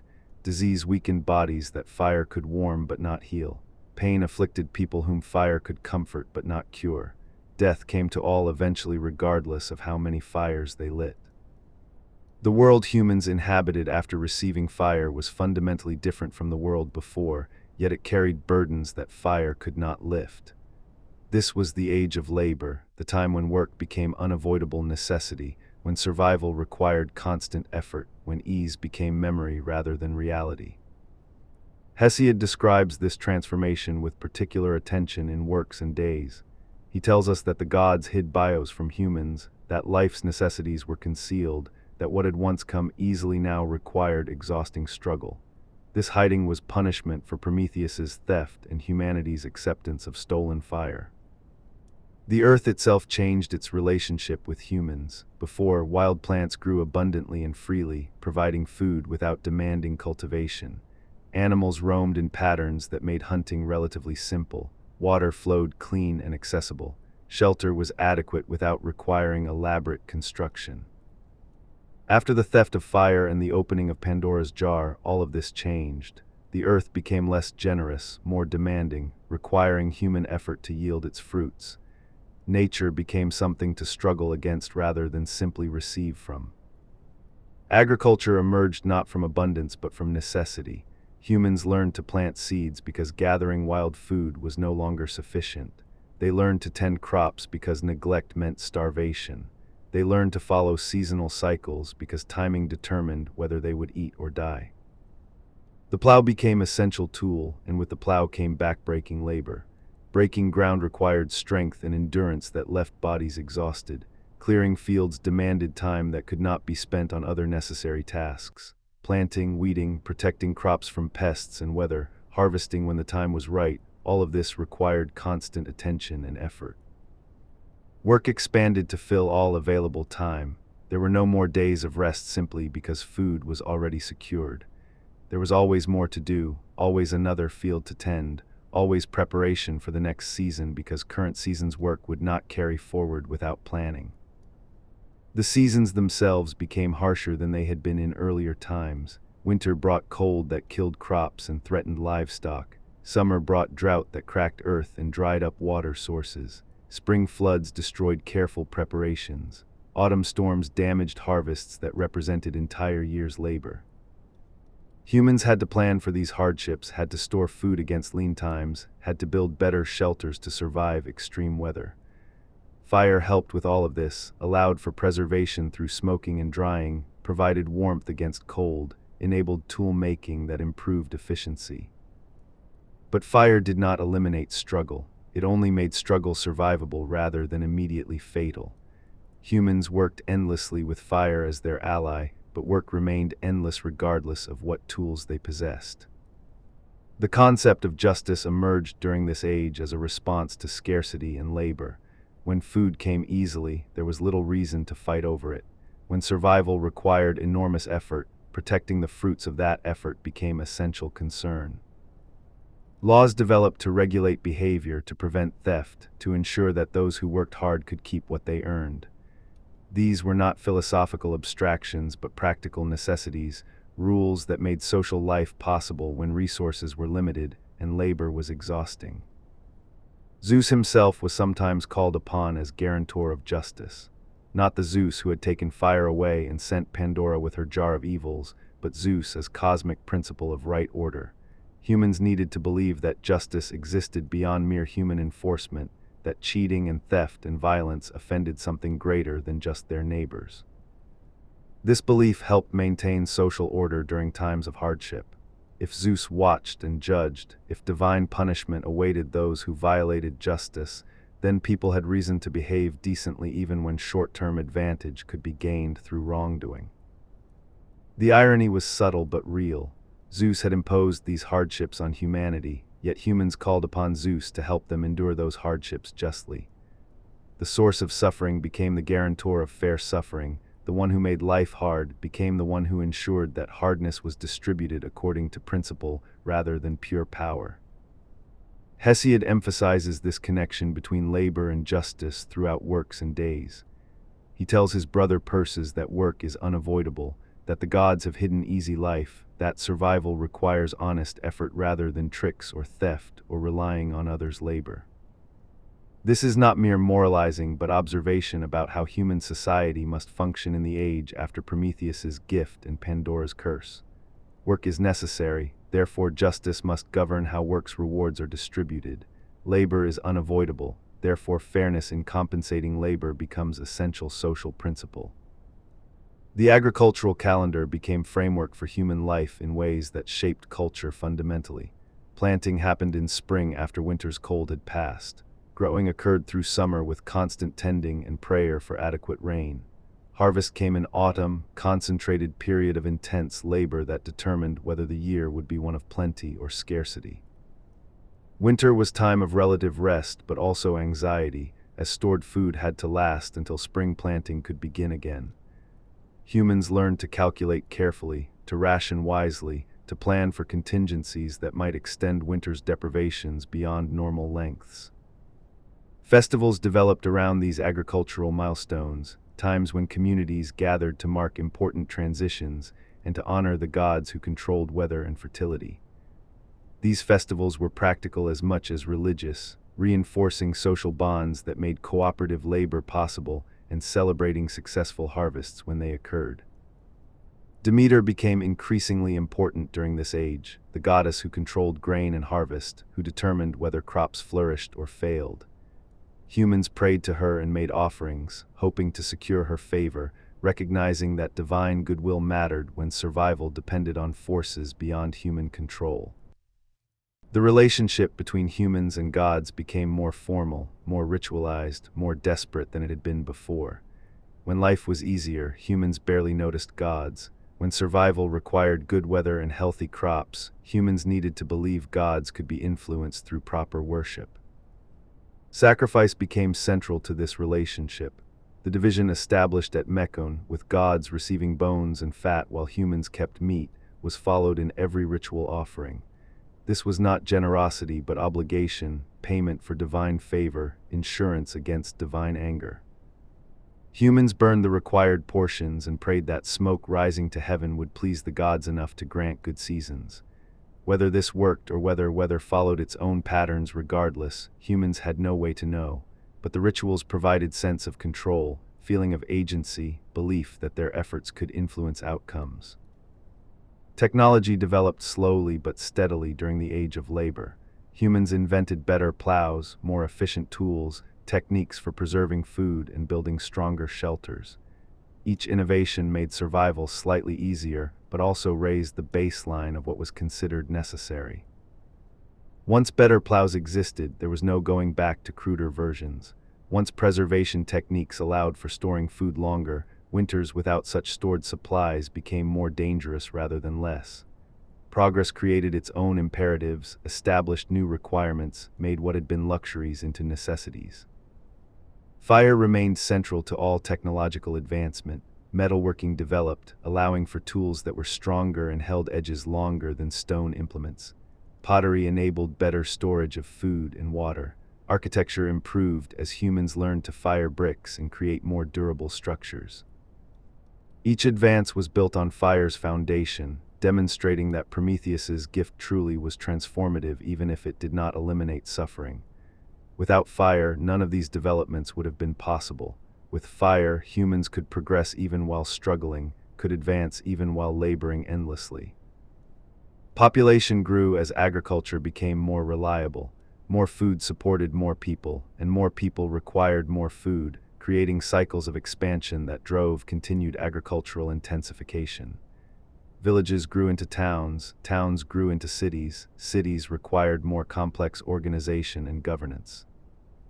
This growth was not always beneficial. Denser populations meant diseases spread more easily, exactly as Pandora's jar had released. Competition for land intensified, leading to conflicts that Pandora's jar had made more bitter through released hatred and envy. Success in feeding more people created new problems that required new solutions. Warfare emerged as organized activity during this age. Early humans had fought occasionally over resources or territory, but these conflicts were limited and episodic. In the age of labor, when populations were larger and resources more valuable because they represented enormous invested effort, warfare became systematic. Men learned to fight in organized groups, to use weapons forged in fires Prometheus had provided, to employ strategies that turned violence into an effective tool for securing resources or defending against those who sought to take them. This was progress of a dark kind, advancement that brought new forms of suffering. Women's lives became increasingly difficult during the age of labor. The agricultural cycle required enormous physical work that fell heavily on female bodies already burdened by childbearing and child-rearing. Women ground grain, wove cloth, tended gardens, managed households, bore and raised children who would become the next generation of laborers. The myth of Pandora cast women as sources of trouble, as beings who brought suffering into the world, as necessary evils that men had to accept in order to have children. This mythology justified treating women as lesser, as servants to male authority, as beings whose labor was expected but not honored. This was profound injustice, one of the many ways that suffering spread unevenly across human populations. The age of labor was hard for everyone, but the distribution of hardship followed patterns that had little to do with justice and much to do with power. Children in this age lost their brief childhoods even more completely than before. By the time they could walk, they were expected to contribute labor appropriate to their size and strength. They tended animals, gathered fuel for fires, helped with harvests, learned through doing the endless tasks that agricultural life required. Education happened through participation rather than instruction. Children learned by watching and imitating, by trying and failing and trying again, by absorbing through experience the knowledge necessary for survival. There was no time for abstract learning when practical knowledge was essential and labor was constant. Old age became burden rather than achievement. Those who survived into old age often lost strength before losing appetite, becoming dependents who consumed resources without contributing labor. Some cultures honored elders for their wisdom and experience. Others viewed them as drains on scarce resources, worthy of respect perhaps, but also sources of anxiety. Mortality became more prominent in human consciousness during this age. When death had been a distant possibility, humans thought about it rarely. When labor was endless and hardship was constant, death became escape that some welcomed, end to suffering that others feared but everyone anticipated. Funerary practices developed, rituals that honored the dead and comforted the living. These practices showed respect for those who had labored through life, acknowledged their contributions, maintained social bonds even across the boundary of death.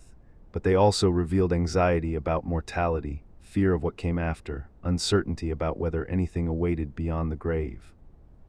The underworld ruled by Hades became more defined in human imagination. It was a place where all went eventually, where noble and base mingled without distinction, where existence continued in shadowy form without joy or real suffering. This was not comforting vision, but at least it was something better than pure annihilation. Stories developed that explained why life was hard, why work was necessary, why suffering seemed permanent. The myth of Prometheus and the fire became central to this explanatory framework. Humans told and retold how the Titan had stolen fire for them, how Zeus had punished both thief and recipients, how current hardships traced back to that original defiance. These stories served multiple purposes. They explained suffering's origins without making it meaningless. They honored Prometheus as benefactor while acknowledging that his gift carried costs. They reminded humans that their condition was a result of cosmic drama, that they mattered enough for gods to notice and punish them. The stories also contained implicit critique of divine justice. If humans suffered because Prometheus helped them, if Zeus punished those who received stolen fire rather than returning it, then perhaps divine justice was not as just as gods claimed. This critique remained subtle, never stated openly, but it shaped how humans understood their relationship with divine powers. Prometheus himself became a figure of complex significance. He was benefactor who gave fire, champion who defied unjust decree, sufferer who paid terrible price for helping humanity. But he was also the reason Zeus had punished humans, the one whose theft led to Pandora and her jar, the cause of current hardships even while being their potential reliever. Humans could honor Prometheus and resent him simultaneously, could be grateful for fire while wishing the theft had never brought Zeus's anger upon them. These contradictory feelings were appropriate to contradictory circumstances, to situation where gift and curse arrived together, where progress and punishment were intertwined. Some humans wondered whether the theft had been worth its cost. They had fire now, could cook and work metal and see in darkness. But they also had disease and pain and endless labor. Would they have been better off without either, living simpler lives that were harder in some ways but easier in others? This question had no answer because the choice was already made, irreversible, permanent. Fire could not be returned even if humans wanted to return it. The evils from Pandora's jar could not be recalled even if Pandora wished to seal them away again. The age of labor was their reality, and speculation about alternatives was idle fantasy. What mattered was how humans responded to their condition. They could despair at endless work and permanent suffering, could surrender to bitterness, could curse the gods and titans whose conflicts had created their hardships.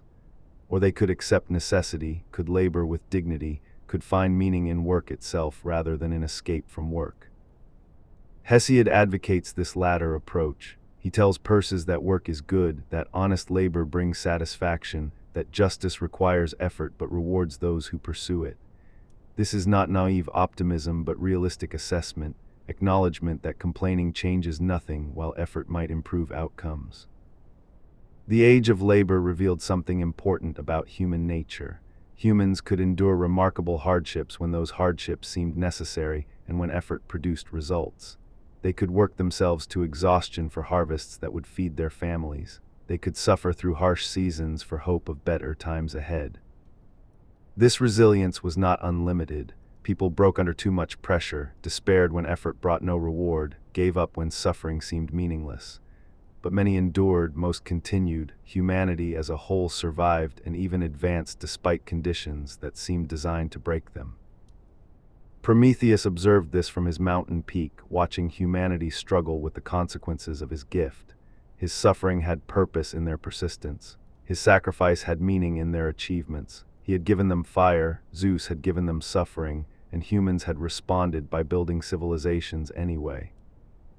This was vindication of sorts. Prometheus had believed humans worthy of fire, had judged them capable of more than animal existence, had defied Zeus because he saw potential that gods dismissed.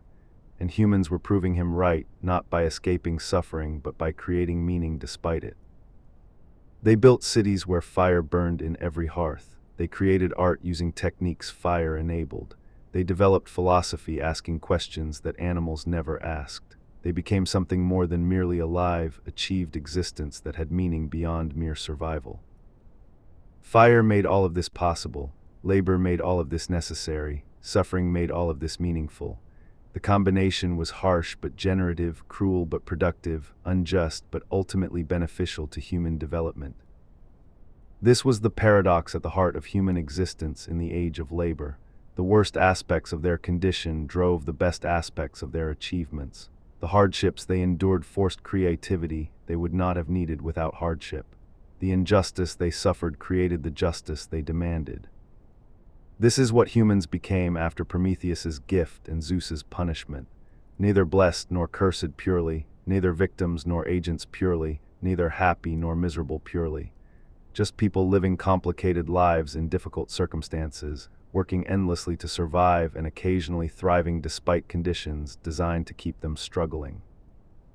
The age of labor continues still, in the time when these stories were told and in times after. Work remains necessary, suffering remains real, death remains inevitable. But humans endure, create, find meaning, build civilizations on foundations of fire and labor and stubborn refusal to surrender to circumstances. The forethinking one watches from his chains and sees that his sacrifice was worthwhile. The king of gods rules from Olympus and sees that his order persists despite tensions at its foundations, and humanity labors between them, benefiting from one's compassion and suffering from the other's justice, making lives worth living through effort that never ends but sometimes yields beauty. This is the world after fire, after Pandora, after the binding of Prometheus. This is human existence as it was and as it remains.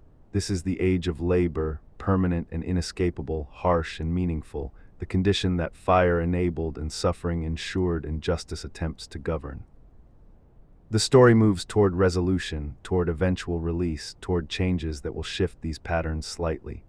But the fundamental reality remains. Humans work, suffer, die, and in between those certainties, they create meaning through effort that Prometheus made possible and that Zeus tried but failed to make impossible. Chapter 11, Heracles and Release. The chains had held for uncounted years, binding Prometheus to his mountain peak, while the eagle came and fed and returned each day without fail. But nothing in the cosmos is truly permanent except change itself. Forces were moving that would alter even this seemingly eternal punishment, that would bring resolution without destroying the order Zeus had worked to maintain. The agent of this change was not a god but a mortal, though a mortal unlike any other who had lived before him. Heracles was his name in Greek, Hercules in the Latin that would come later. He was son of Zeus through a mortal woman named Alcmene, possessed of strength that exceeded normal human limits by enormous measure. His life had been hard despite his divine parentage. Hera's jealousy toward Zeus's mortal children was legendary, and she had persecuted Heracles from birth with relentless cruelty. She had driven him to madness, caused him to kill his own family, forced him into servitude as penance. The famous labors of Heracles were performed as atonement for crimes committed while under Hera's influence, tasks designed to be impossible, but accomplished through strength and determination that bordered on divine. Heracles had killed the Nemean lion and the hydra of Lerna. He had captured the Cyrenian hind and the Erymanthian boar. He had cleaned the Augean stables and driven away the Stymphalian birds. He had captured the Cretan bull and the mares of Diomes. He had obtained the girdle of Hippolyta and the cattle of Geryon. He had fetched the apples of the Hesperides and brought Cerberus from the underworld itself. Each labor had seemed impossible, yet each had been completed through effort that transcended normal mortal capability. Now his labors were finished, his servitude was complete, and he wandered the world as a free man seeking new challenges and adventures. His reputation preceded him everywhere he traveled. People spoke of the hero who could accomplish what no one else could accomplish. And in his wanderings, Heracles heard stories about Prometheus, tales of the Titan who had given fire to humanity, who had defied Zeus for mortal benefit, who now suffered eternal punishment for his compassion and courage. These stories resonated with Heracles in ways that other myths did not. He understood something about suffering for others, about paying prices for actions meant to help rather than harm. His own life had been defined by punishment for crimes he committed without true guilt. The parallel was not exact, but it was close enough to create sympathy. Heracles felt drawn to the story of Prometheus, felt compelled to seek out the bound Titan, felt that perhaps there was something he could do. The journey to Prometheus's mountain was itself an ordeal. The location was remote beyond normal travel, positioned at edges of the known world where few mortals ventured and fewer returned from successfully. But Heracles was not a normal mortal. His strength allowed him to climb where others could not climb, to endure conditions that would kill ordinary humans, to persist through hardships that would stop anyone else. He traveled for days or weeks, the exact time unclear, moving through wilderness that grew more desolate as he approached the boundary regions between mortal realm and other places. The landscape became harsh and strange, marked by features that suggested this was threshold territory. Eventually he saw the mountain rising before him, stark and isolated, clearly the place described in the stories, and on its peak, visible even from distance, a figure hung in chains. Heracles began his ascent, climbing slopes that would challenge even his considerable strength. The mountain seemed to resist being climbed, seemed to present obstacles specifically designed to turn back anyone attempting to reach its summit. But Heracles persisted with the stubbornness that had carried him through his labors. He would not be turned back by difficult terrain, would not surrender to exhaustion, would not accept that any peak was beyond his reach. As he climbed higher, he began to hear sounds that confirmed what the stories had described. Screams echoed across the rocks, cries of pain that spoke of suffering beyond normal comprehension. The eagle's daily visit was occurring, and Prometheus was enduring what he had endured countless times before. Heracles increased his pace, driven by what he heard, wanting to reach the summit before the eagle finished its feeding and departed. He climbed with desperate speed, using strength that would have seemed impossible to anyone watching. He reached the peak as the eagle was completing its meal, as it prepared to spread its wings and fly back to wherever it came from between visits. The great bird stood on Prometheus's torn body, blood on its beak, satisfied with its daily feeding. Heracles did not hesitate or announce himself. He simply acted with the decisiveness that characterized all his deeds.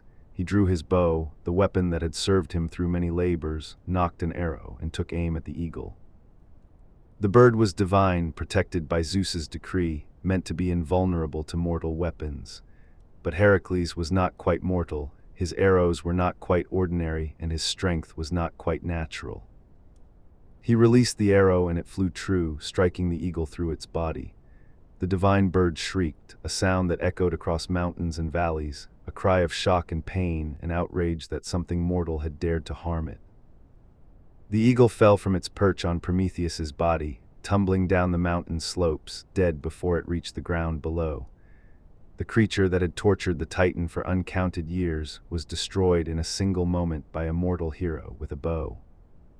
Silence followed the eagle's death, profound and strange after so many years of daily visits and regular screaming. Prometheus hung in his chains, torn open as always, but now without the tormentor that had made his existence an eternal cycle of pain and regeneration. Heracles approached the bound Titan, seeing up close the extent of the punishment Zeus had imposed. The chains were adamant, unbreakable by normal means, designed to hold forever. The wounds were terrible, the suffering evident even to someone who had not witnessed the eagle's feeding. But Prometheus's eyes were clear despite his pain, aware and intelligent, focused on the mortal who had killed his tormentor. He looked at Heracles with something that might have been gratitude mixed with curiosity about what would happen next. Heracles examined the chains, testing their strength with hands that could break stone. The adamant links held firm, resisting even his considerable power.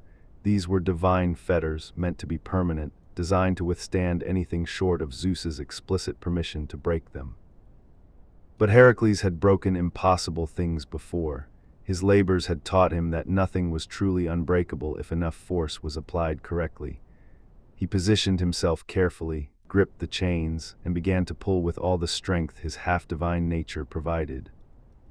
The chains resisted at first, holding as they had held for countless years, but gradually, slowly, they began to give way.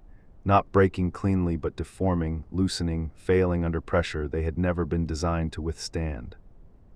With a sound like thunder, the first chain snapped, then another and another, as Heracles worked systematically to free the bound Titan. Each broken link represented a small victory over divine decree, a challenge to the permanence of Zeus's judgment. When the last chain fell away, Prometheus stood free for the first time since his binding. His body was still torn from the eagle's final feeding, but the healing that occurred each night would repair the damage. More importantly, the cycle was broken. There would be no eagle tomorrow to tear him open again. But freedom was not quite complete. The sources tell us that Zeus required something in exchange for allowing this release, some token that would preserve the principle of his judgment even while ending its active enforcement. Prometheus was commanded to wear a ring fashioned from a link of his chains, set with a piece of stone from the mountain where he had been bound. This ring would serve as permanent reminder of his punishment, symbol of the price he had paid, acknowledgement that divine judgment remained valid even when its active phase ended. Prometheus accepted this requirement without complaint. A ring was nothing compared to chains and eagle, a minor inconvenience compared to eternal torture. If wearing this token allowed his freedom, he would wear it gladly for the rest of his existence. The ring was fashioned, probably by Hephaestus, who had performed the original binding, completing the circle of his involvement in this story. A link of adamant chain was bent into a circle, a chip of mountain stone was set within it, and Prometheus wore it on his finger as permanent reminder. This satisfied Zeus's requirement that punishment be acknowledged even while being ended. The ring symbolized that Prometheus remained technically bound, that divine judgment remained in force, that the order Zeus had established was not truly challenged by this release. But these were symbols and technicalities, face-saving measures that allowed Zeus to permit what he had previously forbidden without appearing to reverse himself completely. The reality was that Prometheus was free, the torture was ended, and the eternal punishment had been commuted.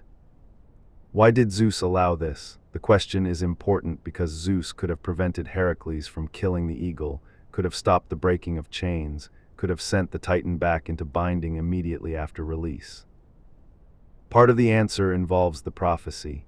Prometheus had revealed the secret about Thetis, had shared the knowledge that protected Zeus from overthrow. This revelation, coming sometime before Heracles' arrival, had changed the relationship between Zeus and Prometheus from pure antagonism to something more complex. Zeus was grateful, in whatever way gods experience gratitude, for being saved from the fate that had befallen Uranus and Cronus.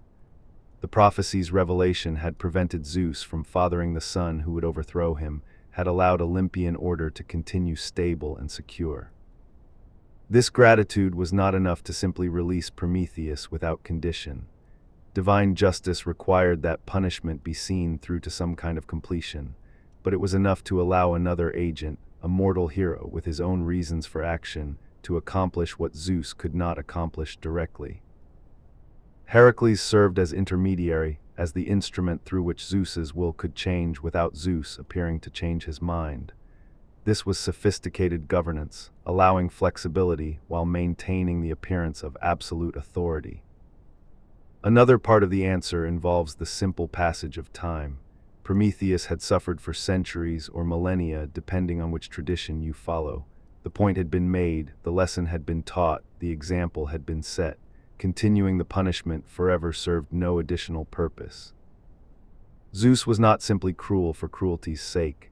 His anger at Prometheus's theft had been genuine, his sense of justice had demanded severe punishment, his need to maintain cosmic order had required clear demonstration of consequences. But once those requirements were met, continuing torture became pointless. The timing of Heracles' arrival may not have been coincidental. Perhaps Zeus himself arranged it, subtly guiding his son toward the mountain, ensuring that the release would occur when Zeus was ready to allow it. The sources do not state this explicitly, but it fits the pattern of divine intervention.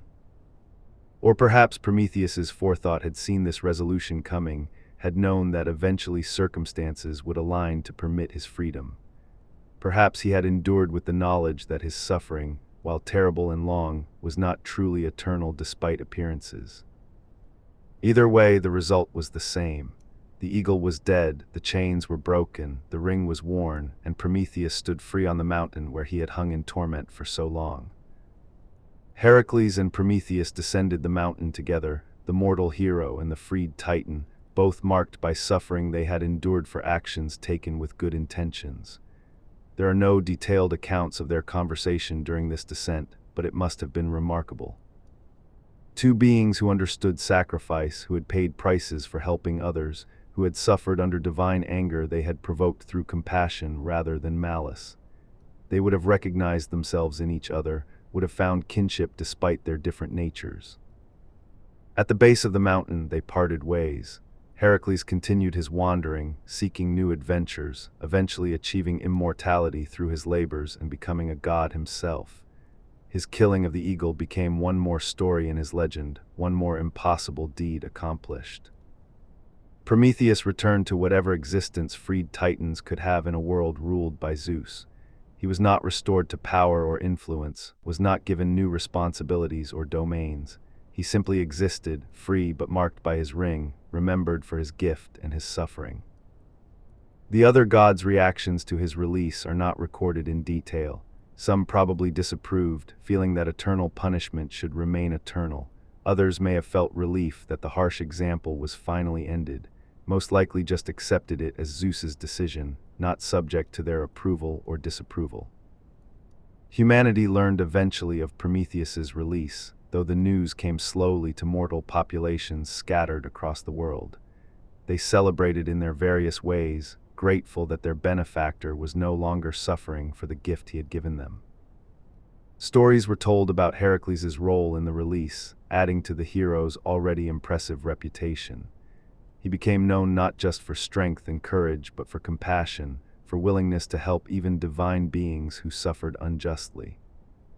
The fire that Prometheus had stolen continued to burn in human hearths, unchanged by his release. The gift remained permanent regardless of what happened to the giver. This was important symbolically, demonstrating that some changes cannot be undone even by divine authority. Civilization continued developing, building on the foundation that fire provided. Cities grew larger, technologies became more sophisticated, arts and philosophy flourished. Everything Prometheus had foreseen when he stole fire was coming to pass, justifying his sacrifice. The ring he wore served as reminder not just of punishment, but of principle. Prometheus had chosen to help humanity despite knowing the cost, had accepted suffering to give mortals what they needed, had endured centuries of torture without regret or surrender. This choice defined him more completely than his chains ever had. He was not the bound Titan but the willing sacrifice, not the punished rebel but the compassionate benefactor. The ring reminded him, and everyone who saw it, that some things are worth any price. Zeus had learned something from this entire sequence of events, though what exactly remained unclear. Perhaps he understood that absolute authority required occasional flexibility, that maintaining order sometimes meant allowing change, that justice served purposes beyond mere enforcement of rules. Or perhaps he simply recognized that Prometheus had been valuable enough through his prophecy to deserve release, that gratitude required some acknowledgement, that cosmic order was actually strengthened rather than weakened by showing mercy. Either way, the result was restoration without rebellion, change without chaos, resolution that maintained Zeus's authority while ending Prometheus's active punishment. This was sophisticated governance, achieving practical goals while preserving symbolic structures. The cosmos continued turning in its ordained patterns. Gods ruled from Olympus, humans lived their lives below, nature followed its cycles. The release of one Titan did not disrupt the fundamental order Zeus had established and maintained. But something had shifted nonetheless. The example of eternal punishment had been shown to have limits. The appearance of absolute authority had been revealed to contain flexibility. The relationship between power and justice had been demonstrated to be more complex than simple enforcement. These shifts were subtle but significant, changes in understanding rather than changes in structure. The order remained but was understood differently, authority persisted but was recognized as less absolute than it claimed. Prometheus walked free with his ring, a living reminder of the costs of defiance and the possibility of redemption. He had challenged Zeus, had suffered for his challenge, had endured his punishment, and had finally been released through forces that even Zeus could not entirely control. This was resolution, not happy ending exactly, but something more realistic. The story did not conclude with everyone satisfied or justice perfectly served. It concluded with complexity acknowledged, with suffering remembered, with freedom restored but not without lasting marks. This is how Prometheus's punishment came to an end, not through Zeus simply changing his mind, not through rebellion or rescue that challenged divine authority, but through a mortal hero acting with divine permission to accomplish what served multiple purposes simultaneously. The eagle is dead, killed by an arrow from a hero's bow. The chains are broken, shattered by strength that exceeded what adamant was designed to withstand. The ring is worn, symbol of punishment that acknowledges suffering while ending its active phase. The Titan walks free again after countless years of torture, bearing his reminder, carrying his memories, marked forever by what he endured for humanity's benefit. This is not restoration to what he was before, but it is enough. The Forethinking one has been released from the consequences of his foresight, freed from the price of his compassion, allowed to exist again as something more than suffering made permanent. The story moves toward its final chapter, toward reflection on what all of this meant and why the Greeks told it. Chapter 12: Why the Greeks told this story. Every culture tells stories about itself, myths that explain not just what happened, but what it means to be human in that particular time and place. The Greeks told the story of Prometheus for reasons that went deeper than entertainment or religious instruction. They told it because it captured something essential about human existence, something that remained true regardless of how technology or society changed. This is a story about the cost of progress, and the Greeks understood that all advancement requires sacrifice. Fire represents more than literal flame in this myth. Fire is technology itself, the capacity to transform nature rather than merely accepting it. Fire is culture, the ability to create meaning beyond biological necessity. Fire is consciousness, the awareness that separates human from animal existence. When Prometheus steals fire, he gives humanity the tools to become civilized. But civilization is not gift without cost. The moment humans accept fire, they accept everything that comes with it, all the burdens that technology and culture impose. This is why Zeus responds with Pandora and her jar of evils. The message is clear and sophisticated. You wanted to rise above animal existence, Zeus says, so you must accept what comes with that elevation. Work and suffering and mortality in their fullest forms are the price of being more than beasts. The Greeks recognized this trade-off in their own lives. Agriculture had freed them from hunting and gathering, but it had also created endless labor. Cities provided security and culture, but they also created crowding and disease and social hierarchies. Writing preserved knowledge, but it also created laws and debts and permanent records of shame. Every advancement brought new problems alongside new possibilities. This is what the Prometheus myth expresses in narrative form, the fundamental truth that progress and suffering arrive together. The story also addresses the relationship between intelligence and authority, between cleverness and power, between thinking for oneself and accepting established order. Prometheus represents intelligence that questions whether the current arrangement is just or necessary. His forethought allows him to see that humans could be more than they are, that the cosmic order Zeus has established is not the only possible order. This kind of thinking is dangerous to any authority structure. Zeus responds harshly not because Prometheus is wrong, but because he challenges the principle that those in power have the right to decide what is best for those below them. The Greeks lived in city-states where political power was contested, where democracy was developing alongside tyranny, where questions about legitimate authority were being asked constantly. The Prometheus myth provided a framework for thinking about these questions without directly challenging current rulers. Is it better to accept authority and avoid suffering, like the humans who never questioned Zeus's withholding of fire? Or is it better to challenge unjust power and accept the consequences, like Prometheus who knew he would suffer but acted anyway? The myth does not answer this question definitively. It presents both sides with appropriate complexity. Zeus has legitimate concerns about maintaining cosmic order. Prometheus has legitimate concerns about unnecessary human suffering. Both are right from their own perspectives, and the conflict between them cannot be resolved through simple choices. This ambiguity is intentional and valuable. The Greeks did not want simple moral lessons but sophisticated explorations of difficult questions. They wanted their myths to provoke thought rather than provide easy answers. The story also addresses why humans occupy this peculiar position between animals and gods, why human life is characterized by this specific combination of capability and limitation. Animals do not suffer as humans suffer because they lack the consciousness to imagine things being different. They accept their condition without question, live in eternal present without comparing current circumstances to past ease or future possibilities. Gods do not suffer as humans suffer because they possess the power to shape circumstances rather than being shaped by them. They are not subject to mortality or want or the grinding necessities that define mortal existence. Humans are trapped between these extremes, aware enough to imagine better conditions but lacking the power to achieve them fully. This is the human condition in its essence: consciousness without omnipotence, intelligence without divinity. Prometheus is the figure who creates this condition, who elevates humans enough to make them aware of their limitations without eliminating those limitations. His gift is generous but incomplete, transformative but not transcendent. The myth explains why this incompleteness exists, not because Prometheus failed or because he was prevented from doing more, but because this partial elevation is itself the point.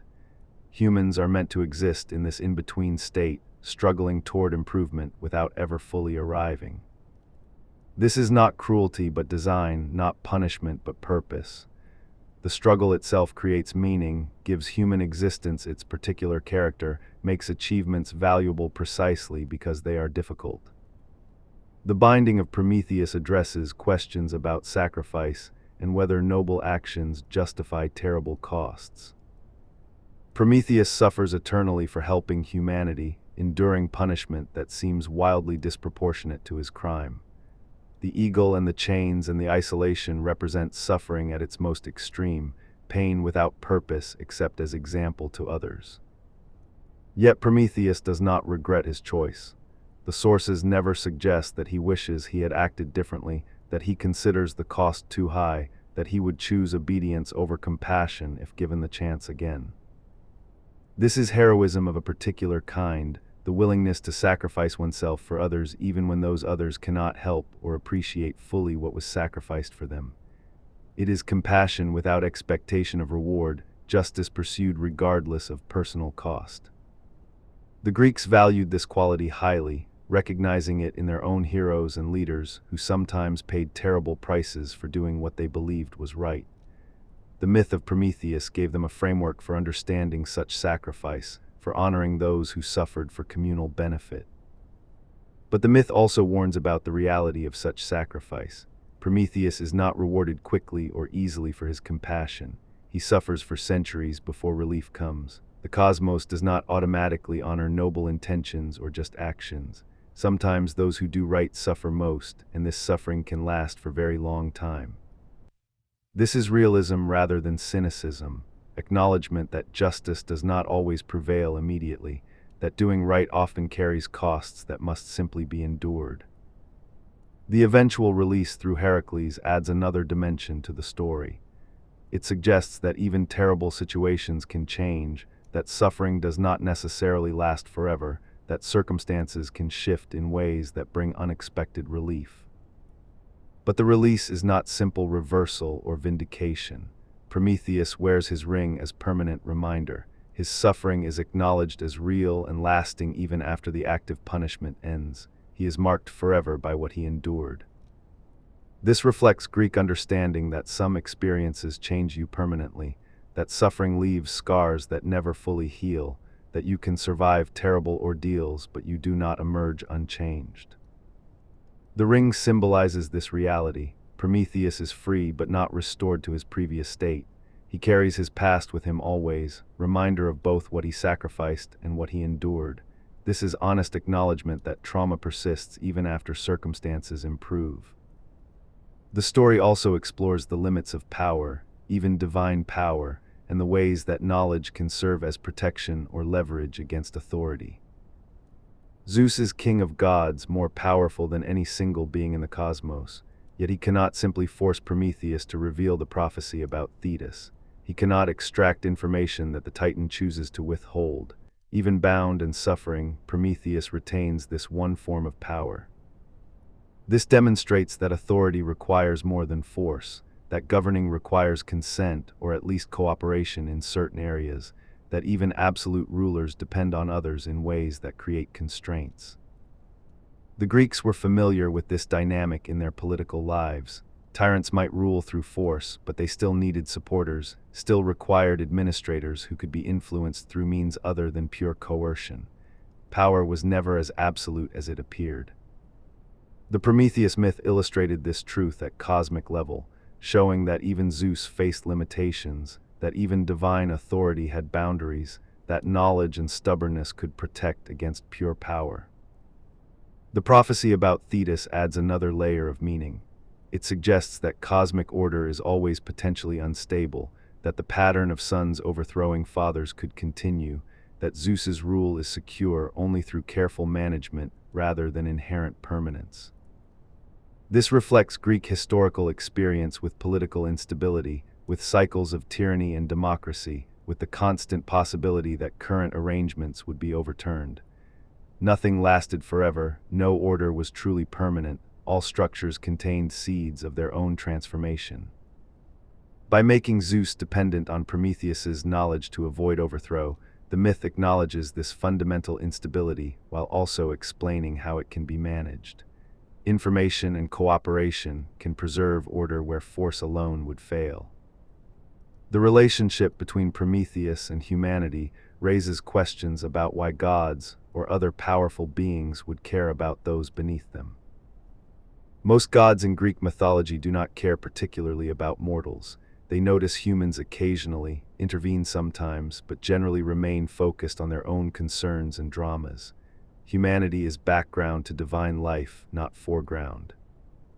Prometheus is exceptional in his sustained concern for human welfare. The myth does not fully explain this concern, does not give him obvious motivation for risking Zeus's anger to help beings who cannot help him in return. This absence of explanation is itself meaningful. Compassion sometimes exists without clear reason. Care sometimes extends to those from whom no benefit can be expected. Justice sometimes demands action regardless of personal consequences. Prometheus embodies this quality, this willingness to help simply because help is needed, and he has capacity to provide it. This makes him admirable but also somewhat mysterious, a figure whose motivations operate according to principles that others do not share. The Greeks told this story partly to honor this quality of compassion without expectation of reward. They recognized it as rare and valuable, as something that made communities possible, as foundation of civilization alongside or even beyond fire itself. But they also told the story as warning. Prometheus suffers terribly for his compassion. Those who help others against authorities' wishes pay real costs. Nobility does not protect against punishment. Good intentions do not prevent suffering. This is complicated moral territory, acknowledging that right action can lead to terrible consequences, that justice and safety do not always align, that sometimes you must choose between doing what is right and avoiding what is painful. The myth respects this complexity rather than resolving it into simple lessons. Both Prometheus and Zeus are presented as having legitimate perspectives, both as acting according to their own sense of what is necessary or just. The story also addresses the permanence of certain changes, the impossibility of returning to simpler or more innocent states once thresholds have been crossed. After Prometheus steals fire, humans can never return to fireless existence. The knowledge and capabilities that fire provides become permanent features of human life. Zeus cannot undo the theft completely without destroying humanity entirely. This is truth about all technological and cultural advancement. Once achieved, it becomes irreversible. Society can move forward or it can collapse, but it cannot simply return to previous states while retaining current population and organization. The Greeks understood this from their own history.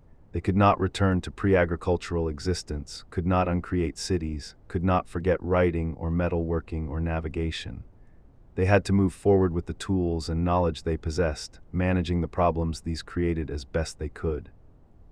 The myth of Prometheus provided framework for understanding this irreversibility, for accepting that progress creates obligations and problems that cannot be escaped through nostalgia or regression. The evils from Pandora's jar reinforce this point. Once released, they cannot be recalled. Suffering and disease and labor become permanent features of human existence, conditions that must be managed rather than eliminated. Hope remaining in the jar adds final ambiguity to the story. Is this a blessing that sustains humans through hardship, or is it a curse that prevents them from accepting their condition realistically? The myth does not say, leaving the question open for each person to answer according to their own experience. This openness is characteristic of Greek mythology at its best. The stories raise questions without insisting on particular answers, explore complexity without reducing it to simplicity, honor the difficulty of human existence without offering false comfort. The Greeks told the Prometheus story because it captured essential truths about what it means to be human in a world where progress is necessary but costly, where intelligence creates problems as well as solving them, where authority must be both respected and questioned. They told it because it explained their own condition, living in civilizations that provided benefits but demanded endless labor, possessing technologies that improved life but also made life more complicated, inheriting cultural achievements that elevated them above animal existence but also burdened them with awareness of mortality and meaning. They told it because it honored those who sacrificed for communal benefit, those who challenged unjust authority, those who endured suffering without surrender. They told it because it warned about the costs of such actions while also acknowledging their necessity. They told it because it was true in ways that history and philosophy could not capture, true in the way that myths are true when they express realities too complex for simple statement. The story of Prometheus and the fire is not about a titan and a theft that occurred in some distant mythical past. It is about every human who has ever questioned whether current arrangements are just, every person who has risked safety to help others, every moment when progress and suffering arrive together. It is about the price we pay for being conscious, intelligent, capable of imagining things being different from how they are. It is about why we work endlessly despite having tools that should make work unnecessary, why we suffer despite having knowledge that should prevent suffering, why we die despite being able to imagine immortality. It is about the boundary between animal and divine, about the peculiar state of existing in between, about why this state is characterized by struggle and striving and stubborn refusal to accept limitations. Prometheus gave us fire, which is to say he gave us the capacity to transform our condition through intelligence and effort. But he could not give us escape from the consequences of that transformation, could not prevent suffering from arriving alongside capability, could not make us gods instead of merely elevated animals. This is the human condition as the Greeks understood it and as it remains. We possess fire, literal and metaphorical.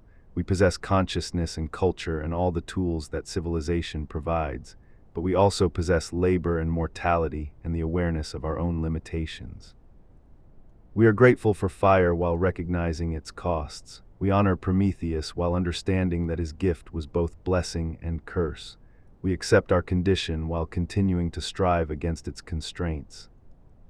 This is what it means to be human in the age after fire, in the world Prometheus created through his theft and his sacrifice. We live with the consequences of his compassion, building meaning from struggle, creating beauty from limitation, making our brief lives matter through effort that never ends but sometimes yields remarkable results.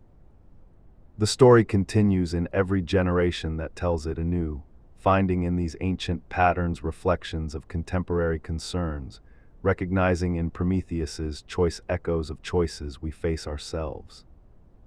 Do we accept authority or question it when it seems unjust? Do we pursue safety or principle when they conflict? Do we accept our limitations or struggle against them despite knowing we can never fully overcome them?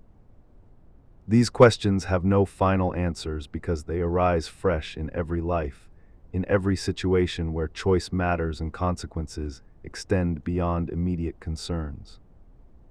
The Greeks told this story so we would have a framework for thinking about such questions, so we would understand that struggle is meaningful even when it does not succeed completely, so we would honor those who sacrifice while understanding that sacrifice does not always lead to vindication. They told this story so we would recognize ourselves in Prometheus, in his mixture of wisdom and defiance, in his willingness to pay costs for causes he believed in his refusal to accept that the order of things was beyond challenge or improvement. They told this story so we would understand Zeus not as simple villain, but as authority trying to maintain order, as power concerned with stability, as ruler who believed his decrees served necessary purposes even when they caused suffering.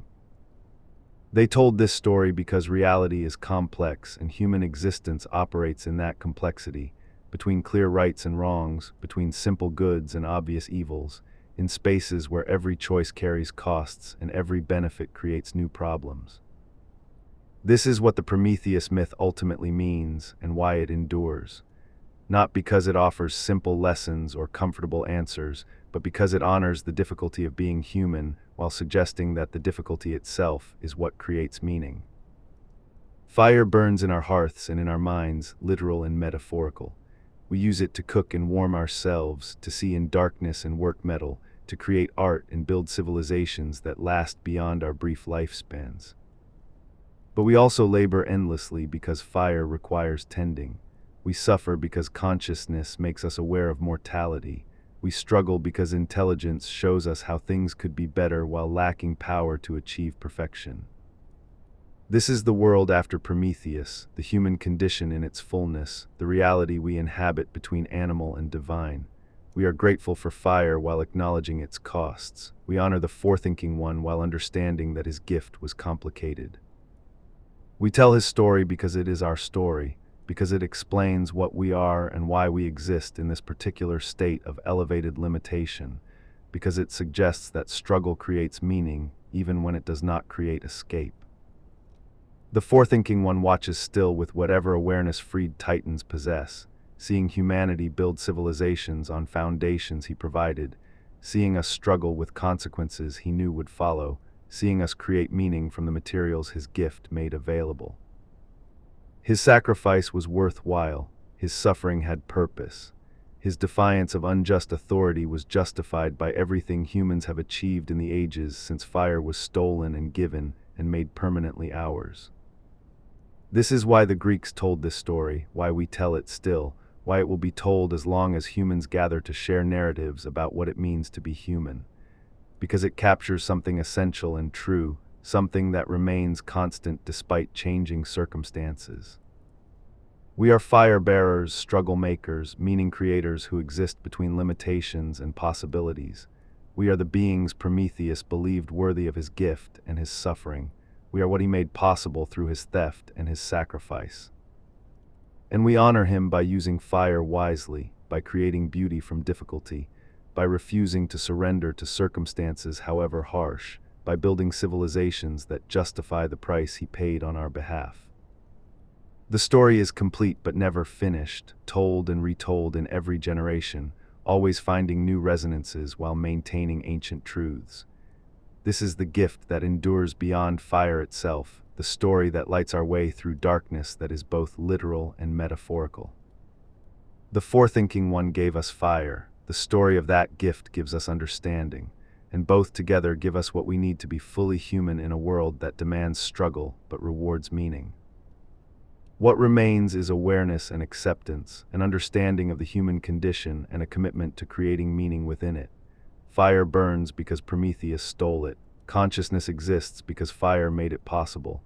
And consciousness, despite its cost, is the gift for which all suffering is endured. And this is where the story ends for now. Thank you for watching or listening. We hope you enjoyed this video about Prometheus. Subscribe and leave us a comment if you want, and see you in the next video.